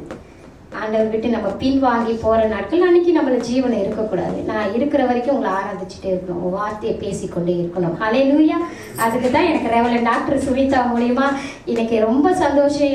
எனக்கு எது கிறிஸ்டினா ஜெஃப்ரி அவங்க படுற வேதனை இத்தனை வயசுல அவங்க பிள்ளைகளை சுமந்து அவங்களுக்கு வந்து நம்ம ஒரு ரேடியோ பண்றாங்க, அவங்களுக்கு நம்ம சாதாரணமா தெரியும். ஆனால் அவங்க கடந்து போற பாதை அவங்க 2 பேருக்கு தான் தெரியும். ஒரு பெண் பிள்ளை, ஆண் பிள்ளை இல்லைங்க, ஒரு பெண் பிள்ளையை கவனிச்சுட்டு இந்த உலகத்துல அவங்க வந்து இந்த கடந்து போற பாதையில அவங்க ஒரு விடுதலையை பார்த்தோன்னா அந்த குடும்பம் இப்போ எவ்வளோ சந்தோஷமா இருக்கு. அந்த மகள் இப்போ எப்படி இருக்கிறா, நல்லா பேசுறா. முன்ன வந்து ஜனங்கள் அவங்க வந்து விழுந்துருவா, பழைய சபையெல்லாம் விழுந்துருவா, என்னமோ அவளுக்கு அசுத்தாவி பிடிச்ச மாதிரி சுத்தி நின்றுக்குவாங்க அவளை ஓட்டுறதுக்கு. அப்போ அந்த ஒரு தகப்பன் தாயோட உள்ள எப்படி இருக்கும், அதெல்லாம் எனக்கு ஆண்டவரை நீங்க நைட் ரிவ்யூ பண்றாங்க. அப்படிப்பட்ட காரியங்கள் இன்னைக்கு வந்து வசனத்தை படிக்கிறாங்க. இன்னைக்கு அந்த காரியத்தை நம்ம செய்யவே இல்லை. ஹல்லேலூயா. இந்த வார்த்தையின் மூலியமா ஆண்டவரை எனக்கு பேச கொடுத்த கிருபைக்காக நான் நன்றி செலுத்துறேன். ரெவரண்ட் டாக்டர் சுமிதா மூலியமாக இந்த வார்த்தையை எனக்கு பேச கொடுத்ததுக்காக ரெவரண்ட் டாக்டர் சுமிதாவுக்காகவும் நன்றி செலுத்துகிறேன். கண்களை மூடி இந்த நேரத்தில் நம்ம தேவனுக்கு நன்றி செலுத்துவோம். நல்ல தகப்பனே, உமக்கு நான் நன்றி செலுத்துகிறேன். ஆண்டவரே, வானத்தையும் பூமியும் படைத்த சர்வ வல்லமை உள்ள தேவனே, இந்த நாளில் கூட ஒரு வார்த்தையை பேசும்படியா ஆண்டவரே அடியனை தெரிந்தெடுத்து ஆண்டவரே உங்களுடைய வசனம் இருபுறமும் கருக்குள்ள பட்டயத்தை உடையது என்று எங்களுக்கு நீ தெரியப்படுத்தியிருக்கிறேன். உங்களுடைய ஆவியின் பட்டயத்தை லீதியாளின் இருதயத்தை திறந்தது போல இந்த நாளிலும் எங்கள் ஒவ்வொரு இல்லத்தையும் திறந்து உங்களோட வார்த்தை எங்களுக்குள்ளாக கிருகை செய்யும்படியாய் அந்த வார்த்தை ஒவ்வொரு இருதயத்திலும் கிருகை செய்யும்படியாக ஒப்பு கொடுக்கிறேன். ஆண்டவரே அப்பா, நன்றி செலுத்துகிறேன். ஆண்டவரே, இம்மட்டமாய் வழிநடத்தின எபினேசரே, உமக்கு நன்றியோடு ஸ்தோத்திர பலி செலுத்துகிறேன். ஆண்டவரே நன்றி அப்பா. தொடர்ந்து நடக்கிற ஒவ்வொரு காரியத்தையும் பரிசுத்த ஆவியானவரே நீரே இருந்து வழி நடத்த வேண்டும்படியாய் செபிக்கிறேன். ஜீவனுள்ள நல்ல பிதாவே, ஆமென், ஆமென், ஆமென்.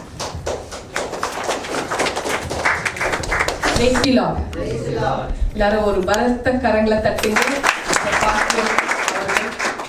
அருமையான வார்த்தை கொண்டு ஆண்டவர் அவங்க மூலமா பேசினது விஷயங்கள், ரொம்ப காரியங்கள் நிறைய ஜனங்களுக்கு தொடப்படணும். தொடப்பட்டதுன்னு சொல்ல முடியாது, தொடப்படணும். ஹல்லேலூயா, பிரேஸ் தி லார்ட். ஒரு சாட்சியை ஷேர் பண்ணலான்னு இருக்கிறேன். அந்த சாட்சி எப்படின்னாக்கா, இந்த சாட்சி பார்க்குறவங்களுக்காக, லைவ்ல பார்க்குறவங்களுக்கும் சரி, யூடியூப்ல பார்க்க போறவங்களுக்கும் சரி, இங்கே இருக்கிற பிள்ளைகளுக்கும் சரி, NJPH பிள்ளைகள் அத்தனை பேரும், சேனல்ல யாரெல்லாம் பாக்குறாங்க அத்தனை பேரும் எனக்கு NJPH பிள்ளைகள் தான். யார் தீர்க்க தரிசனங்கள்ல விசுவாசிக்கிறீங்களோ, தீர்க்க தரிசன வார்த்தைகளை நம்புகிறீங்களோ, அவங்களுக்கு தான் இந்த டெஸ்டிமனி. நம்பாதவங்களுக்கு கிடையாது. அதனால நீங்க கவலைப்படாதீங்க. இக்னோர் பண்றவங்க தாராளமா இக்னோர் பண்ணலாம். நம்புறங்கோ, உண்மையா இருக்கிறவங்கோ இந்த வீடியோ முடிவு பரியந்தம் பாருங்க. ஹல்லேலூயா. Praise the Lord everybody from NJPH Malaysia. என் பேர் செல்வ பிரகாஷ். உங்கள் எல்லாருக்கும் தெரியும், நான் இப்போது டென்மார்க்கில் இருக்கிறேன். டென்மார்க்கில் ஒரு வேலைக்காக வந்தேன். ஒரு சின்ன சாட்சி, இது பெரிய சாட்சி எனக்கு பொறுத்தவரை. இது ஒரு பெரிய சாட்சி. நான் தேவனை மகிமைப்படுத்த விரும்புகிறேன். இந்த நேரத்தில் நான் உங்கள் எல்லாருக்கும் கர்த்தருடைய நாமத்திலே கர்த்தருடைய மகிமையை சொல்ல நான் கடமைப்பட்டிருக்கிறேன். அதாவது இன்றைக்கு இங்கே 20 செப்டம்பர், பட்டு மலேசியா நாள் தொடங்கியிருக்கும். நாளைக்கு வந்து 21 செப்டம்பர். உங்களுக்கு நாளைக்கு சபை தொடங்கும் போது இந்த சாட்சியை அநேகருக்கு சொல்லுவீங்க என்று நான் எதிர்பார்க்குறேன். இன்றைக்கு சாயங்காலம் நான் மலேசியா டைம் படி நாங்கள் இரவு ஃபேமிலி ஜெபம் பண்ணும்போது கூட எனக்கு இந்த மைண்டில் இது கொஞ்சம் தாமதம் ஆகிவிட்டது. என்ன அநேக வேறு வேலைகள் இருந்ததுனாலும் நான் இதில் குறித்து அதிகமாக கூர்மையாக சிந்திக்காத காரணத்தில் அதற்கு கர்த்தர் என்னை மன்னிக்கணும். இருந்தாலும் நான் இதை சொல்லணும் என்ற வாஞ்சியோடு சொல்லுகிறேன். இந்த சாட்சி எப்படின்னா, 30 ஜூலை 2025 நான் ஒரு இன்டர்வியூக்கு இந்த ஊருக்கு வந்தேன். அதாவது என்னுடைய பழைய ப்ராஜெக்ட் முடிந்து புதிய ப்ராஜெக்ட்டுக்கு இன்டர்வியூக்கு தான் அட்டன் பண்ணணும், வேறு ஒன்றும் இல்லை. அது முடிஞ்ச பிறகு அவர்கள் சொல்லுவார்கள், செலக்ட் ஆகியிருந்தால் ஆஃபர் வரும், ஆஃபர் வந்த உடனே நம்ம வேலை சேரணும். ஆனால் இந்த இடைப்பட்ட காலத்தில் என்ன ஆச்சுன்னா, எனக்கு இன்டர்வியூ எல்லாம் முடிஞ்சு நான் இங்கே டென்மார்க் வந்து எல்லாம் முடிஞ்சு ஒரு நியூஸ் இல்லை, சைலண்ட்டாக இருந்தார்கள். எந்த ஒரு ஆஃபரும் வரவில்லை. நானும் ரிமைண்ட் செய்தால் பதில் இல்லை, ஃபோன் பண்ணால் ஃபோன் எடுக்க மாட்டார்கள். இப்படியெல்லாம் காரியங்கள் இருந்து இந்த புதிய தெரியாத ஊரில் வந்து ஏதோ ஒரு கர்த்தர் நோக்கத்தோடு கொண்டு வந்தார் என்ற ஒரு நம்பிக்கையிலே இருந்தேன். ஆனால் இங்கே வரும்போது ஒரு விஷயம் நடந்தது. என்னென்னா, ரெவரண்ட் டாக்டர் சுமிதா பிரகாஷ் எனக்கு சொல்லிட்டாங்க, இந்த வேலை வந்து ஆண்டவர் கொடுக்குறேன்னு சொல்லியிருக்கிறார், நீங்கள் போகலான்னு. தீர்க்க தரிசனமாக சொல்லி என்னை வழி அனுப்பினார்கள். இருந்தாலும் நான் இந்த வேலைகள் கைக்கு வராத காரணத்தினால நம்பிக்கையில் கொஞ்சம் குறைவாகி நான் வேறு இடங்களில் வேலை தேடுறதுக்கு பல இடங்கள் போயிட்டு வந்தேன். இதுதான் உண்மை. ஏன்னா தீர்க்க தரிசனம் சொன்னார்கள், நல்ல விஷயம். ஆனாலும் கையில் நமக்கு காரியங்கள் நடக்காத போது நமக்கு வேறு வேலை தேவை என்று நான் அநேகமாக பல இடங்களில் சுற்றி நான் அப்படியே சோர்ந்து போயிட்டேன். அந்த அளவுக்கு சுற்றி எனக்கு இங்கே நல்ல ஒரு வசதியும் கிடையாது. இருந்தாலும் நம்ம முன் வைத்த காலை பின் வைத்த கூடாது என்று சொல்லி ஒரு நம்பிக்கையில் ஆழமாக இருந்து வந்து உழைப்பை நம்பி வந்தோம். அந்த உழைப்பில் அதிகமாக நான் ஒரு முக்கியத்துவத்தை கொடுத்து இதெல்லாம் செய்யும்போது எதுவும் அமையலை. கர்த்தர் சொன்ன அந்த வேலையும் அந்த குறிப்பிட்ட சமயத்துக்குள்ளே வரும்னு எதிர்பார்த்ததும் நடல. ஆனால் தொடர்ந்து ஒரு நம்பிக்கை எனக்கு வந்து இந்த தீர்க்கதரிசி அம்மா சொல்லிக்கிட்டே இருந்தாங்க, இது ஆண்டவர் சொன்னது நடக்கவே நடக்கும் என்று. ஆனால் நான் ஜபத்தில், ஆண்டவரே நீ சொன்னீரே இன்னும் நடக்கவில்லையே என்ற ஒரு ஜபத்தில் அந்த கேள்வி எனக்கு இருந்து கொண்டே இருந்தது. இருந்தாலும் தொடர்ந்து ஜபித்து கொண்டு தான் இருந்தோமே வழிய கர்த்தர் இந்த காரியத்தை செய்வார் என்ற ஒரு நம்பிக்கையில தான் இருந்தோம். ஓகேங்களா? ஸோ இந்த நம்பிக்கை ரொம்ப அவசியம். இன்னொன்று தீர்க்க தரிசனத்தை குறித்து இங்கே நான் பதிவிட விரும்புகிறேன். அவர்கள் சொன்ன தீர்க்க தரிசனம் இந்த வேலை கிடைக்கும். ஆனால் இடைப்பட்ட காலத்தில் வேலைக்கு ஆஃபர் லெட்டர் வரலை. இன்னொரு விஷயம் என்னென்னா, இந்த டென்மார்க் தேசத்தில் யார் வேலை செய்யினாலும் எவராக இருந்தாலும் ஒர்க் பர்மிட் வேணும். டேனிஷ் தவிர எல்லாருக்கும் ஒர்க் பர்மிட் தேவை. என்னென்னா இடைப்பட்ட காலத்தில் நான் போன ஒரு வருஷம் இங்கே வேலை செய்ததில் வந்து அதிகமாக ஹவர்ஸ், ஒர்க்கிங் ஹவர் வந்து வீக்லி 48 ஹவர்ஸ் தான் வேலை செய்யணும். நான் பாட்டில் அதிக அவர் வேலை செய்து விட்டேன். அது ஒரு குற்றமாக அவர்கள் எழுதி உனக்கு இந்த ஒர்க் பர்மிட்டை கொடுக்கறதுக்கு நீ லாயக்கில்லை என்று அவர் சொல்லிவிட்டார்கள். ஏன்னா நான் அதிகமாக வேலை செய்ய பாருங்கள், இந்த நாட்டில் உள்ள ரூல் பாருங்கள், நம்ம அதிகமாக வேலை செய்தாலும் ஒர்க் பர்மிட் கொடுக்க மாட்டார்கள். இதெல்லாம் நமக்கு ஒரு புதிய படிப்பினை. ஸோ அதிகமாக வேலை செய்துன்னா எங்கள் வேலைக்காரர், அதாவது எங்கள் மேனேஜர் ஒரு வேலை சொன்னால் நம்ம பாட்டில் நிற்காமல் வேலை செய்து போடுறது. ஆனால் இந்த அதிகாரிகள், அதாவது இந்த அத்தாரிட்டி சொல்லுவாங்க பாருங்கள், ஒர்க் பர்மிட் அத்தாரிட்டி, சிரின்னு சொல்லுவாங்க, டேனிஷ் ஒர்க் பர்மிட் அத்தாரிட்டி இதை விரும்புறதில்லை. அவங்க வேலை வந்து அதிகமாக செய்யக்கூடாதுன்னு தான் இங்கே உள்ள ஒரு நியமம். அது நமக்கு அதிகமாக இதில் நம்ம தெரியாதனால அங்கங்கே எல்லா இடத்துலையும் மாடு மாதிரி வேலை செய்து வந்ததுனால நமக்கு இந்த காரியத்தை பற்றி அதிகமாக நம்ம ஒரு கவனம் வைக்காமல் செய்ததுனால வந்தது பிரச்சனை. இந்த பிரச்சனை வந்ததுனால எனக்கு என்ன ஆச்சுன்னா, வேலை அந்த பெர்மிட் கிடைக்காம போகிற சூழ்நிலை வந்துச்சு. அவர்கள் எல்லாம் கேன்சல் ஆக்கி உனக்கு பெர்மிட் கொடுக்க முடியாது கேன்சல் செய்து விட்டார்கள். இப்போ என்ன ஆயிடுச்சுன்னா, இந்த இடைப்பட்ட காலம் தாமதமாக போயிருக்கு. இன்டர்வியூக்கு அப்புறம் நான் கேட்க ஒரு நாள் வந்தது, உனக்கு ஆஃபர் லெட்டர் கொடுக்குறேன்னு ஒரு இமெயில் தான் போட்டார்கள். இன்னும் நல்ல ஒரு திடமான ஆஃபர் லெட்டர் கம்பெனிலேருந்து வரலை. அதுக்கும் போட்டு அவர்களுக்கு கம்பெனிக்கு எழுதி கடைசியில் ஒரு 3-4 வாரம் கழித்து தான் ஆஃபர் லெட்டர் வந்தது. உனக்கு வேலை உண்டு, நாங்கள் வேலை தருகிறோம் என்று லெட்டரில் வந்தது.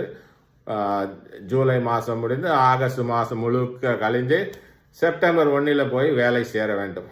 ஆனால் இடைப்பட்ட காலத்திலே எனக்கு இந்த ஒர்க் பர்மிட் பிரச்சனை வந்ததுனால ஒர்க் பர்மிட்டு ஒரு பெரிய கேள்விக்குறியாக இருந்தது. இந்த ஒர்க் பர்மிட்டை நான் எப்படி சமாளிக்க போகிறேனோ என்ற ஒரு சூழ்நிலையிலே நான் ரொம்ப சோர்வாக இருந்தேன்.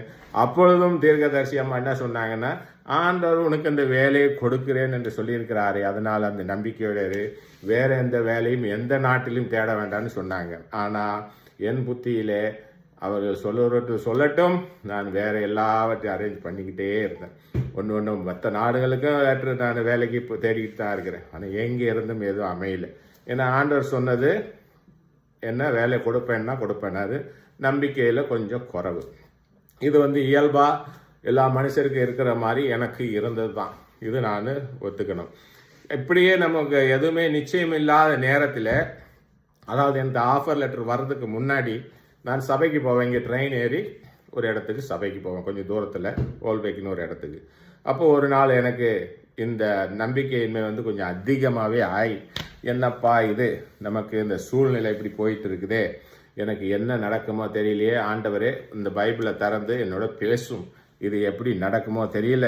தீர்க்கதரிசி அம்மா தீர்க்கதரிசனம் சொல்கிறார்கள், எனக்கு வேலையோ இல்லை, கையில் ஒன்றுமில்லை, நிச்சயம் இல்லாத நான் ஒரு காரியத்தில் இருக்கிறேன். இது ஒரு பரதேசி, இந்த நாட்டில் வந்து நம்ம கஷ்டப்பட்டுட்டு இருக்கோம், உதவி செய்யும் தேவனேன்னு சொல்லி நான் இந்த ஜபத்தை மனசில் நான் வேண்டி நான் இப்போ ஒரு வசனத்தை படிக்கிறேன். அதாவது எனக்கு ஒரு வசனம் வந்தது, சரிங்களா? அந்த நேரத்தில் பைபிளை திறந்தோன்னே வசனம் வந்தது. கரெக்டாக ட்ரெயினில் ஏறி உட்காடுறேன். எனக்கு ஆண்டவரை பேசும், இது எப்படி முடியுமோ தெரியலன்ற போது எனக்கு உபாகமம் 18, 21, 22 திறந்து பார்த்தா இந்த வசனத்தை படி அப்படின்று ஆண்டவர் பேசுவது போலவே இருந்தது. ஸோ அதை நான் இப்போ உங்களுக்கு படித்து காமிக்கிறேன். கம்ப்யூட்டரில் இருக்குது. கர்த்தர் சொல்லாத வார்த்தை இன்னதென்று நான் எப்படி அறிவேன் என்று நீ உன் இருதயத்தில் சொல்வாயாகில், ஒரு தீர்க்கதரிசி கர்த்தரின் நாமத்தினாலே சொல்லும் காரியம் நடவாமலும் நிறைவேறாமலும் போனால் அது கர்த்தர் சொல்லாத வார்த்தை. அந்த தீர்க்கதரிசி அதை துணிகரத்தினால் சொன்னான், அவனுக்கு நீ பயப்பட வேண்டாம். பாருங்க, எனக்கு தேவை காரியம் நடக்கணும், தீர்க்க தரிசனம் இருக்குது, இன்னும் ஓப்பன் ஆகலை. ஆனால் நடக்காத தீர்க்க தரிசனத்தை பற்றி ஆண்டவர் சொல்கிறாரு. அதாவது தீர்க்கதரிசி சொல்லி காரியம் நடக்கலைன்னா அந்த தீர்க்கதரிசிக்கு பயப்பட வேண்டாம்னு சொல்கிறார். அப்போது அது தீர்க்க தரிசனம் இல்லை, சரியா? ஸோ கர்த்தர் சொல்லாத வார்த்தையை சொன்னால் அது தீர்க்க தரிசனம் இல்லை. இங்கே இவங்க சொன்னது கர்த்தர் சொன்னார்னு சொன்னது தீர்க்க தரிசனம் இருக்குது, ஆனால் இன்னும் கையில் வேலை வரலை. அந்த சூழ்நிலையை பற்றி இப்போ பேசுகிறேன் நான். இப்போ என்னாச்சுன்னா, இப்போ இதை நான் மனசுக்குள்ளே தான் வைத்திருந்தேன். ஏன்னா தீர்க்கதரிசி சொல்லியாச்சு, வசனம் இப்படி வந்தாச்சு, இப்போ நான் என்ன செய்கிறதுன்னு எனக்கு தெரியல. இப்போ இந்த நேரத்தில் நான் என் மனசுக்குள்ளே இருந்ததை மனசுலே தான் வைத்திருந்தேன். ஆனால் அந்த ரயிலில் பார்த்து அந்த வசனம் படித்தது மனசுக்குள்ளே இருந்தது. ஆனால் இதிலே நீங்கள் முன்னாடி 1-2 வசனத்தை படித்தால் தெரியும். அப்படி நம்ம தீர்க்க தரிசனம் சொல்லக்கூடாது. வராத காரியத்தை கர்த்தர் சொல்லாததை சொல்லக்கூடாது. சொன்னவன் அவனுக்கு கேடு உண்டு, அதனால் சாக கடவுன்னு எழுதியிருக்கு. ஸோ இதெல்லாம் ஒரு பெரிய குழப்பம் மனசுக்குள்ளே. நான் யார்கிட்ட போய் சொல்கிறது இதை? சரி, அவங்க தீர்க்க தரிசனம் சொல்லிவிட்டார்கள், இது நடக்க போகுதுன்னு சொல்லிக்கிட்டே இருக்கா, தொடர்ந்து சொல்கிறார்கள் ஒரு தீர்க்க தரிசனத்தை. அது நான் மனசில் கேட்டுக்கிட்டே இருக்கிறேன். ஆனாலும் சிந்தனையில் வேலை நடக்கவில்லை என்று ஒரு விதமான கலக்கம். இப்போ இந்த நேரத்தில் நான் கொஞ்சம் எனக்கு தடுமாட்டம் இருந்த நேரத்தில் இதை நான் விட்டு விடவில்லை. இந்த தீர்க்கதரிசி சொல்லி இந்த ஆண்டவரே நீ சொன்னீரே இது நடக்கவில்லைன்றதை நான் அந்த ஜெபத்திலெல்லாம் வைத்து நாங்கள் இங்கேயும் சபையிலெல்லாம் நாங்கள் ஜெபம் செய்யும்போது கடைசியில் அந்த ஆஃபர் லெட்ரு வந்தது. அதையும் நான் சொல்லியிருக்கேன், இந்த கொஞ்சம் நேரத்துக்கு முன்னாடி சொன்னேன் இல்லையா? அப்போ ஆஃபர் லெட்ரு வந்தது. ஆனால் இடையில் நடந்தது போராட்டம், ஒர்க் பெர்மிட்டு கிடைக்காதுன்று. இப்போ ஆஃபர் லெட்ரு வந்து நான் வேலைக்கு சேர்ந்து விட்டாச்சு, ஒர்க் பெர்மிட்டு கையில் இல்லை. நான் வேலைக்கு போகலாமா இல்லையா? வேலைக்கு போய் ஒரு ஆஃபர் லெட்ரு வந்து இங்கே போய் வேலையை சேர்ந்து அந்த இமிக்ரேஷன் ஆளுகள் பிடித்தால் பெரிய கேஸ் ஆகும். கம்பெனிக்கும் கெட்ட பேர், எனக்கும் கெட்ட பேர். இப்போ நான் பயந்து வீட்டிலையும் இருந்து வேலை செய்யணும், வெளியே போனால் தலை காட்ட முடியாது. இப்படியெல்லாம் பெரிய ஒரு குழப்பமான சூழ்நிலை. என்ன ஆண்டவரே இப்படி போயிட்டு இருக்குது அப்படின்னு வேலையை கொடுத்தாச்சு. ஆண்டவரே இன்னும் நமக்கு கையில் ஒர்க் பெர்மிட் வரலையேன்னு இந்த சூழ்நிலையில் அப்போவும் சொல்கிறாங்க இந்த தீர்க்கதரிசி. அதுதான் ஆண்டவர் சொல்லிட்டாரு, எனக்கு அந்த இடத்துல வேலையில் வைத்திருக்கேன், திருப்பி அதுக்கு பையன், இதுக்கு பையன், அந்த பையன், இந்த பையனை ஒரு பயத்தை மாற்றி பண்ணிட்டு இருக்க வேண்டான்னு திருப்பி அதை தான் சொல்கிறாங்களே ஒழிய என்னுடைய குழப்பத்தை புரிஞ்சிக்கிறதுக்கு அவங்களுக்கு கொஞ்சம் தயக்கமாக இருந்தது. ஆனால் இது என்னுடைய தவறுதானே ஒழிய அவர்கள் தவறு இல்லை. ஏன்னா தீர்க்கதரிசனம் சொன்னது உண்மை. அதே போல் என்னாச்சுன்னா, ஒரு 2 நாளைக்கு முன்னாடி எப்படி வந்ததுன்னா, எனக்கு எப்படிலாம் கண்டிஷன் போட்டு உனக்கு இந்த ஒர்க் பெர்மிட் கொடுக்க மாட்டோம்னு சொல்லி ஒரு லெட்டர் முன்னாடி வந்தது.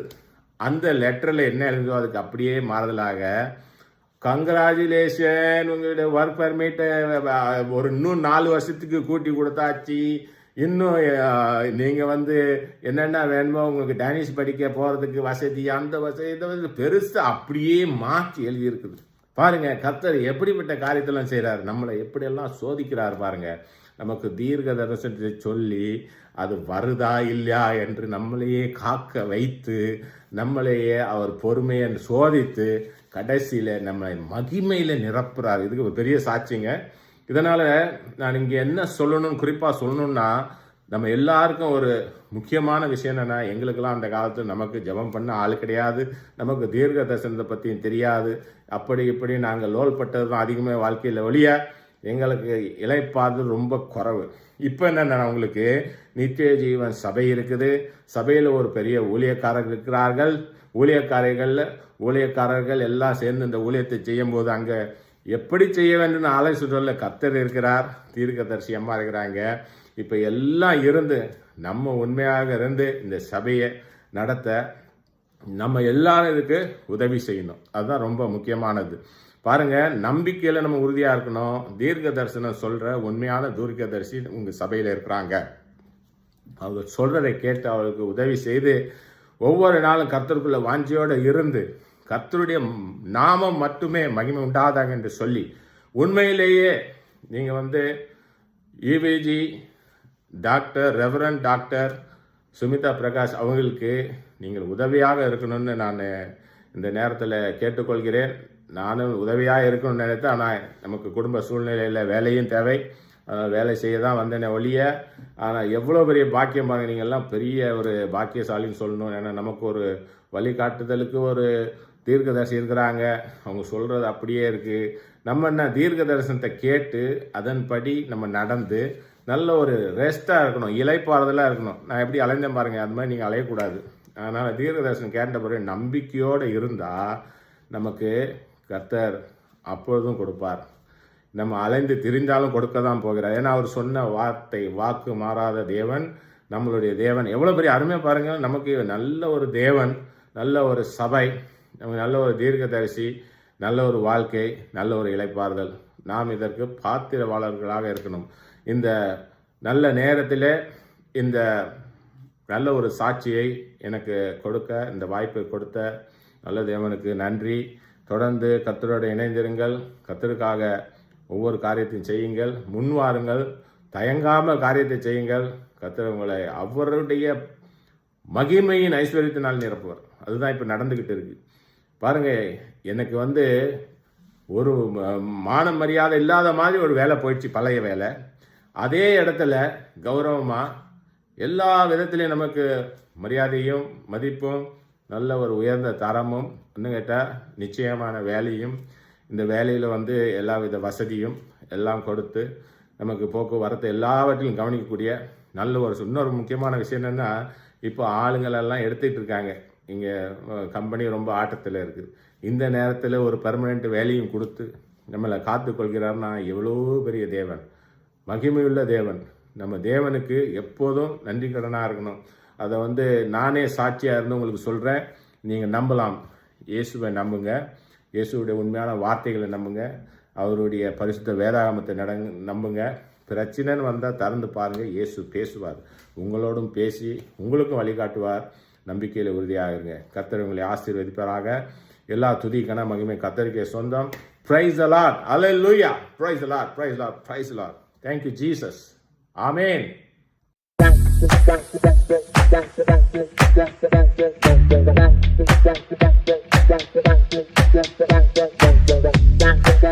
கர்த்தரின் பரிசுத்த நாமத்துக்கு ஸ்தோத்திரம்.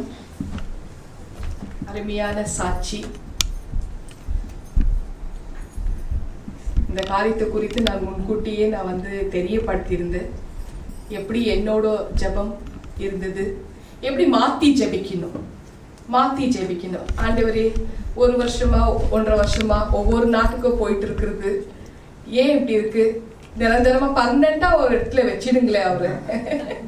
அட் த சேம் டைம் அவரு சொன்ன மாதிரி பழைய ஒரு அந்த டென்மார்க்ல ப்ரீவியஸ் வேலையில அதிகமான நேரம் அவர் வேலை செஞ்சதுனால அதனால பர்மிட் கொடுக்கலன்னு சொல்லிட்டு அவரு மேல அவருக்கு அந்த ரூல், அந்த கண்ட்ரியோட ரூல் அது. ஆனா நம்ம இந்தியன்ஸ் மலேசியன்ஸ் அதிகமா நேரம் வேலையில தான் நம்ம செலவு பண்றோம். அங்க லிமிட்டடா தான் செலவு பண்ணணும். சரி, அது எனிவே. ஆனா இப்ப தெரிஞ்சிடுச்சு. இப்ப அதுக்கு தகுந்த மாதிரி அவர் அந்த லா படி அவர் நடப்பாருன்னு கருத்துக்குள்ள விசுவாசிக்கிறேன். நான் கூட சொன்னேன், மினிமமா அந்த லா படி நீங்க வேலை செய்யுங்க, ரிலாக்ஸா இருங்க. நீங்க மேற்கொண்டு மிச்சம் உள்ள டைம்ல ஆண்டவருக்கு நீங்க அந்த டைம் செலவு பண்ணுங்க. போறாரு, நல்லா MC ரோல் பண்றாரு, வர்ஷிப் லீட் பண்றாரு, மெசேஜ் கொடுக்கறாரு. இன்னும் என்ன வேணுங்க? ஹல்லேலூயா. எனக்கு என்ன ஒரு விசுவாசம்னாக்கா, நம்ம சேனல்ல ஒரு தம்பி பேசியிருப்பாரு, தினேஷ் தம்பின்னு சொல்லி. இதே மலேசியா தேசத்துல ஒர்க் பர்மிட் இல்லாம 4 வருஷம் இருந்திருக்கிறாரு. அப்படி இருக்கிறக்குள்ள அந்த 4 வருஷம் இருந்தக்குள்ள என்கிட்ட கனெக்ட் ஆகி ஒரே மாசத்துல கொடுத்துட்டார் ஆண்டவர், ஒர்க் பர்மிட்ட கொடுத்துட்டார். தம்பி வந்து பாஸ்போர்ட்டோட எடுத்துட்டு வந்து எல்லாருக்கும் சாட்சி வந்து தெரியப்படுத்தியிருப்பாரு. நம்ம சேனல்ல அவரோட சாட்சி இருக்கு, போய் பாருங்க. அப்படி இருக்கிறக்குள்ள ஹஸ்பண்ட் வந்து கரெக்டா செப்டம்பர் 1ஆம் தேதி நான் வேலைக்கு வந்து வச்சிடுவேன் ஆண்டவர் சொல்லிட்டார். அதுதான் விசுவாசம் இல்லையாங்க? தோமா போல அவருக்கு கொஞ்சம் அப்படி இப்படி எல்லாம் ஹியூமன் தானே, கொஞ்சம் அவிசுவாசமா இருந்தா இல்ல நான் பார்த்தாதான் நான் வந்து நம்புவேன்னு சொல்றக்குள்ள நான் ஆல்ரெடி தீர்க்க தரிசனமா பார்த்தாச்சு, அவர் அங்க இருக்க போறான்னு தெரிஞ்சும் ஆச்சு. அதே மாதிரி செப்டம்பர் சொன்ன மாதிரி 1ஆம் தேதி வேலைக்கும் போயாச்சு. ஸோ இப்போ பர்மிட் கிடைக்கணும். பர்மிட் கிடைக்கிறதுக்கு கொஞ்சம் டைம் எடுக்கும். நான் அந்த தினேஷ் தம்பிக்கு சொன்னேன் கரெக்டா 30 நாள் ஆகும் தம்பின்னு. ஆனா இவருக்கு எண்ணி 20 நாள்லயே வந்து பர்மிட் வந்துடுச்சு இல்லையா? எல்லா புகழும் இறைவனுக்கே. ஹல்லேலூயா.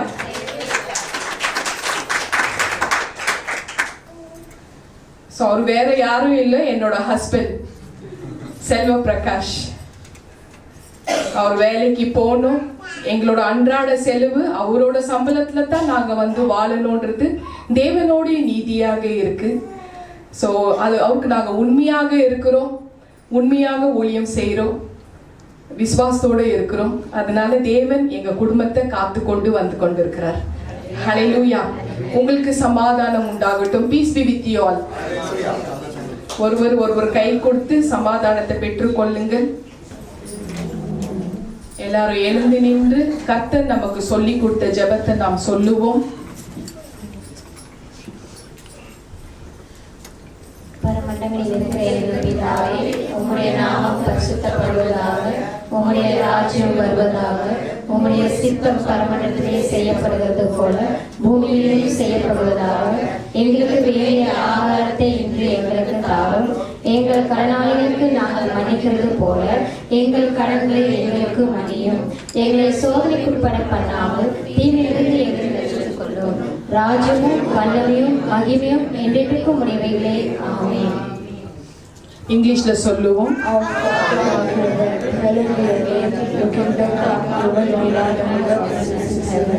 Give us today our daily bread, and forgive us our debts, as we also forgive our debtors. And lead us not into temptation, but deliver us from the evil one. For yours is the kingdom and the power and the glory forever. Amen. Amen. உட்காருவோம். எல்லாரும் உங்களோட அன்பு காணிக்கைகளை கையில எடுத்துக்கங்க. நீங்க கொடுக்கிற காணிக்கைகள் 30, 60, 100 ஆகும்படியாக கர்த்தர் உங்களை ஆசீர்வதிப்பார். திருவிருந்து பந்திக்கு ஆயத்தமாகுவோம்.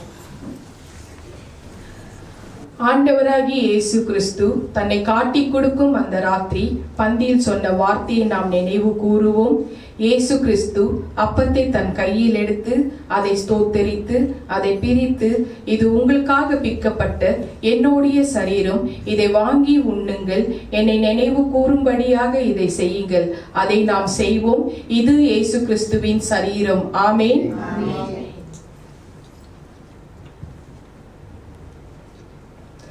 அந்தபடியே ஒரு பாத்திரத்தில் திராட்சரசத்தை எடுத்து, இது உங்களுக்காக சிந்தப்பட்ட என்னுடைய இரத்தம், இது என்னுடைய புதிய உடன்படிக்கையாகும், இதை வாங்கி பருகுங்கள், இதை என்னை நினைவு கூறும்படியாக இதை செய்யுங்கள். அதை நாம் செய்வோம். இது இயேசு கிறிஸ்துவின் இரத்தம். ஆமென். என்னோட கண்களை மூடி இறுதி ஜெபத்துக்கு ஆயத்தமாகவும். நல்ல தகப்பனே, உமக்கு நன்றி அப்பா, நன்றி ராஜா. நல்ல வார்த்தையை கொண்டு எங்க மூலமா ஆண்டவரே நீங்க பேசுறதுக்காக உமக்கு நன்றி அப்பா. நல்ல வார்த்தைகள் எங்களுக்கு தெரியப்படுத்துறதுக்காக நன்றி அப்பா. உங்களோட வார்த்தையின் பட்டயம் எல்லாருடைய இருதயத்துல கிரியை செய்யணும் ராஜா. வார்த்தைகள் கேட்கறது மட்டுமல்ல, அதன்படி நடக்கவும் செய்யணும் ராஜா. அதுக்காக நான் ஜெபிக்கிறேன் அப்பா. வந்திருக்கிற ஒவ்வொரு பிள்ளைகளும் நீர் பேர் பேராக ஆசீர்வதிக்கணும் ராஜா. இந்த இடத்தை விட்டு பிள்ளைகள் வீட்டு போறதுக்குள்ள உங்களோட பட்டயம், உங்களோட வாவியின் பட்டயம், வார்த்தை ஆண்டவரே நம்பிக்கை விசுவாசத்தோடு ஆண்டவரே இந்த இடத்தை விட்டு அதை ரிசீவ் பண்ணிட்டு போகட்டும் ராஜா. இந்த விசுவாசத்தின் ஆவியே, உங்களோட வார்த்தையின் பட்டயத்தின் ஆவியை ஊற்றுகிறேன் இயேசு கிறிஸ்து நாமத்தினாலே. ஒவ்வொரு பிள்ளைகளும் நீர் ஆசீர்வதிக்கணும் ராஜா.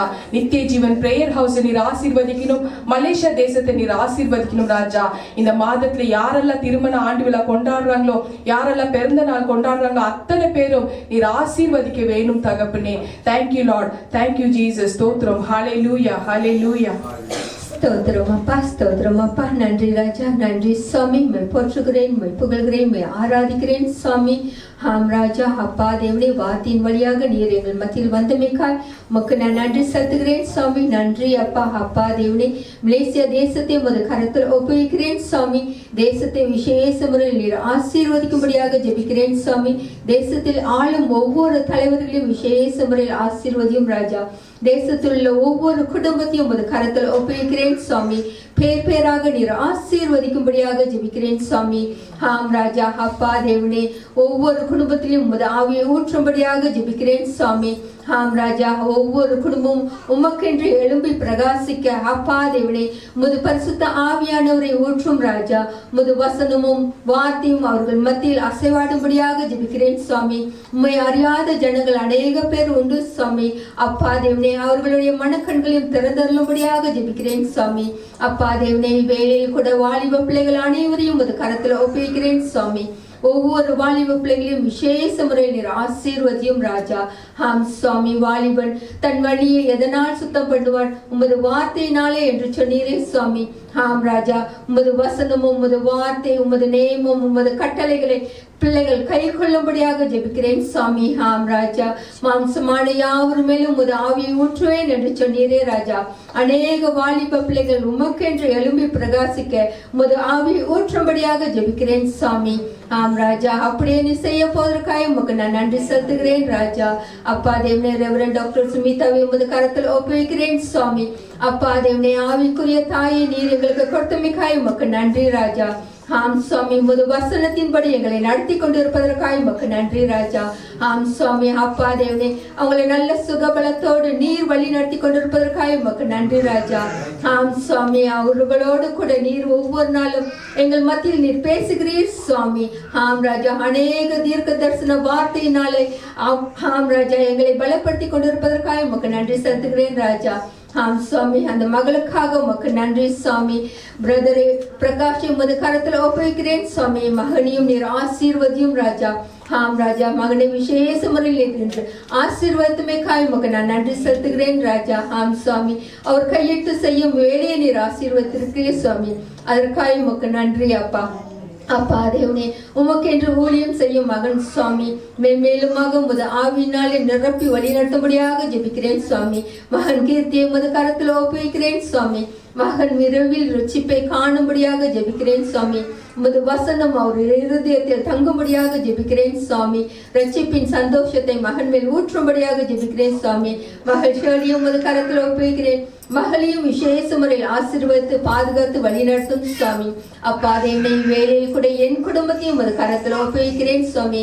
விசேஷ முறையில் என் குடும்பத்தை நீர் ஆசீர்வதித்து உமக்கு சாட்சி உள்ள குடும்பமாக எங்களை மாற்றும்படியாக ஜெபிக்கிறேன் சுவாமி. இரு பிள்ளைகளும் அப்பா தேவனே ரட்சிப்பின் சந்தோஷத்தை காணும்படியாக ஜெபிக்கிறேன் சுவாமி. ஆம் ராஜா, அப்பா தேவனே, அவர்களை நீர் விசேஷ முறையில் ஆசீர்வதித்து அநேக ஆசீர்வாதங்களால் நடத்தி கொண்டிருக்கிறீர் சுவாமி. இருந்த போதிலும் அப்பா தேவனே, உமது வார்த்தையானது பிள்ளைகளுடைய உள்ளத்தில் தங்கும்படியாக ஜெபிக்கிறேன் சுவாமி. உமக்கு சாட்சி உள்ள பிள்ளைகளாக நிற்கும்படியாக ஜெபிக்கிறேன் சுவாமி. ஆம் ராஜா, அப்படியே நீ செய்ய போவதற்காக உமக்கு நான் நன்றி செலுத்துகிறேன் சுவாமி. நன்றி செலுத்துகிறேன் ராஜா. நித்திய ஜீவன் பிரயாசை உமது கரத்தில் ஒப்புவிக்கிறேன் சுவாமி. ஒவ்வொரு தேவைகளையும் நீர் சந்தித்துக் கொண்டிருப்பதற்காக உமக்கு நன்றி செலுத்துகிறேன் சுவாமி. ஆம் ராஜா, ஒவ்வொரு குடும்பத்தின் தேவைகளையும் நீர் சந்தியும் சுவாமி. ஆம் ராஜா, அப்பா தேவனே, நீர் அறிவீர் சுவாமி. உள்ளத்தின் ஆழத்தை நீர் அறிவீர் சுவாமி. அவர்கள் பிரச்சனைகள் அனைத்தையும் நீர் அறியக்கூடிய தேவனாக இருக்கிறீர் ராஜா. ஒவ்வொரு காரியத்திலும் நீர் விடுதலை கொடுத்து அப்பா தேவனை வழி நடத்தும்படியாக ஜெபிக்கிறேன் சுவாமி. ஆம் ராஜா, அப்பா தேவனே, இவ்வேளையில் கூட அப்பா தேவனே பஞ்சாப் தேசத்தை உமது கரத்தில் ஒப்புவிக்கிறேன் சுவாமி. ஆம் ராஜா, வெள்ளத்தினால அழிந்து கொண்டிருக்குது சுவாமி. அப்பா தேவனே, அந்த தேசத்தை நீர் காக்கும்படியாக ஜெபிக்கிறேன் சுவாமி. உமது கரம் அந்த தேசத்தின் மேல் இறங்கும்படியாக ஜெபிக்கிறேன் சுவாமி. அவர்களோட தேவைகளை எல்லாம் சந்தியும் ராஜா. அப்பா தேவனே, நீர் அறிவீர் சுவாமி. ஆம் சுவாமி, ஒவ்வொரு காரியத்தையும் நீர் அவர்களுக்கு உதவி கரம் நீட்டும்படியாக ஜெபிக்கிறேன் சுவாமி. ஆம் ராஜா, அப்பா தேவனே, அமெரிக்கா தேசத்தை கூட உமது கரத்தில் ஒப்புவிக்கிறேன் சுவாமி. ஆம் சுவாமி, மகன் ஷாலி இன்னையிலே உமக்கு ஒப்பு கொடுக்கிறேன் சுவாமி. ஆம் ராஜா, ரத்த சாட்சியாக உமக்கென்று மறித்திருக்கிற மகன் சுவாமி. ஆம் ராஜா, நீரே சத்தியமும் ஜீவனும் வழியும் என்று மகன் அப்பா தேவனே பிரசங்கம் பண்ணி கொண்டிருக்கும் பொழுது அப்பா தேவனே அவர் மரணம் அறிந்தார் சுவாமி. அப்பா தேவனே இவ்வேளையில் அவர் ஆத்மா சாந்தி அடையும்படியாக ஜெபிக்கிறோம் சுவாமி. அவங்க குடும்பத்துக்கு நீர் சமாதானத்தை நீர் கட்டளையிடும்படியாக ஜெபிக்கிறேன் சுவாமி. ஆம் ராஜா, அப்படியே நீ செய்ய போவதற்காக உமக்கு நான் நன்றி செலுத்துகிறேன் சுவாமி. அப்பா தேவனே இவ்வேளையில் கூட அமெரிக்கா தேசத்தில் உள்ள ஒவ்வொரு வாலிப பிள்ளைகளையும் உமது கரத்தில் ஒப்புவிக்கிறேன் சுவாமி. ஆம் ராஜா, கர்ஜிக்கும் சிங்கம் போல பிசாசானவன் வகை தேடி சுத்தி கொண்டிருக்கிறான் சுவாமி. யாரை விளங்கலாம் என்று அப்பா தேவனே ஒவ்வொரு வாலிப பிள்ளைகளையும் நீர் மீட்டுக் கொள்ளும் சுவாமி. உமது ஆவியை ஊற்றும் சுவாமி. ஆம் ராஜா, உமக்கு என்று எழும்பி பிரகாசிக்க அப்பா தேவனே ஒவ்வொரு வாலிப பிள்ளைகள் மேலும் உமது ஆவியை ஊற்றும்படியாக ஜெபிக்கிறேன் சுவாமி. ஆம் ராஜா, அவர்களை நீர் பாதுகாத்துக் கொள்ளும் சுவாமி. வரப்போகும் சன்னதி சுவாமி, உமக்கென்று எழும்ப போகிற சன்னதி சுவாமி. அப்பா தேவனே நீரே அவர்களை பாதுகாத்து கரம் பிடித்து வழிநடத்தும்படியாக ஜெபிக்கிறேன் சுவாமி. ஆம் ராஜா, அப்படியே நீ செய்ய போவதற்காக உமக்கு நன்றி செலுத்துகிறேன் ராஜா. ஆம் சுவாமி. அப்பா தேவனே முது வார்த்தையினாலே நீர் எங்களை பலப்படுத்தியதற்காக உமக்கு நன்றி ராஜா. முது பிரசன்னத்துக்காக நன்றி ராஜா. ஆம் சுவாமி. அப்பா தேவனே முது வார்த்தையை கேட்டு மட்டும் அல்ல ராஜா, உமது வார்த்தையின்படி செய்ய உமது ஆவியை எங்கள் மேல் ஊற்றும்படியாக ஜெபிக்கிறேன் சுவாமி. ஆம் ராஜா, இவை அனைத்தும் உமது ஒரே பேரான மகனின் நாமத்தாலே மன்றாடுகிறேன் எங்கள் ஜீவனுள்ள நல்ல பிதாவே. ஆமேன், ஆமேன், ஆமேன். எல்லாரும் கரங்களை உயர்த்தி ஆண்டவருக்கு நன்றி செலுத்துவோம். என் ஆத்துமாவே கர்த்தரை ஸ்தோத்ரி, என் முழு உள்ளமே அவருடைய பரிசுத்த நாமத்தை ஸ்தோத்ரி. என் ஆத்துமாவே கர்த்தரை ஸ்தோத்ரி, கர்த்தர் செய்த சகல உபகாரங்கள் மறவாதே. ஆமேன், ஆமேன், ஆமேன். இயேசு கிறிஸ்துவின் ரத்தம் ஜெயம், இயேசு கிறிஸ்துவின் ரத்தம் ஜெயம், இயேசு கிறிஸ்துவின் கல்வாரி ரத்தம் ஜெயம். இயேசுவின் நாமத்தினால் ஜெபிக்கிறேன் ஜீவனுள்ள நல்ல பிதாவே. ஆமேன், ஆமேன், ஆமேன். நாம் கர்த்தராகிய இயேசு கிறிஸ்துவின் கிருபையும் பிதாவாகிய தேவனுடைய அன்பும் பரிசுத்த ஆவியானவரின் அந்யோன்ய ஐக்கியமும் நம் எல்லோரும் கூட சதா காலம் இருப்பதாக. ஆமேன், ஆமேன், ஆமேன். துதி கன மகிமையெல்லாம் கர்த்தருக்கே சொந்தம். ஸ்தோத்திரம். ஹல்லேலூயா. Praise the Lord. ஜீவன் ஜெப வீடு என்கிற கர்த்தருடைய ஆசீர்வாதமான வீடியோகளை கண்டு தேவ கிருபையை பெற்றுக் கொள்வீர்களாக. கர்த்தர் உங்களை ஆசீர்வதிப்பாராக. ஆமென்.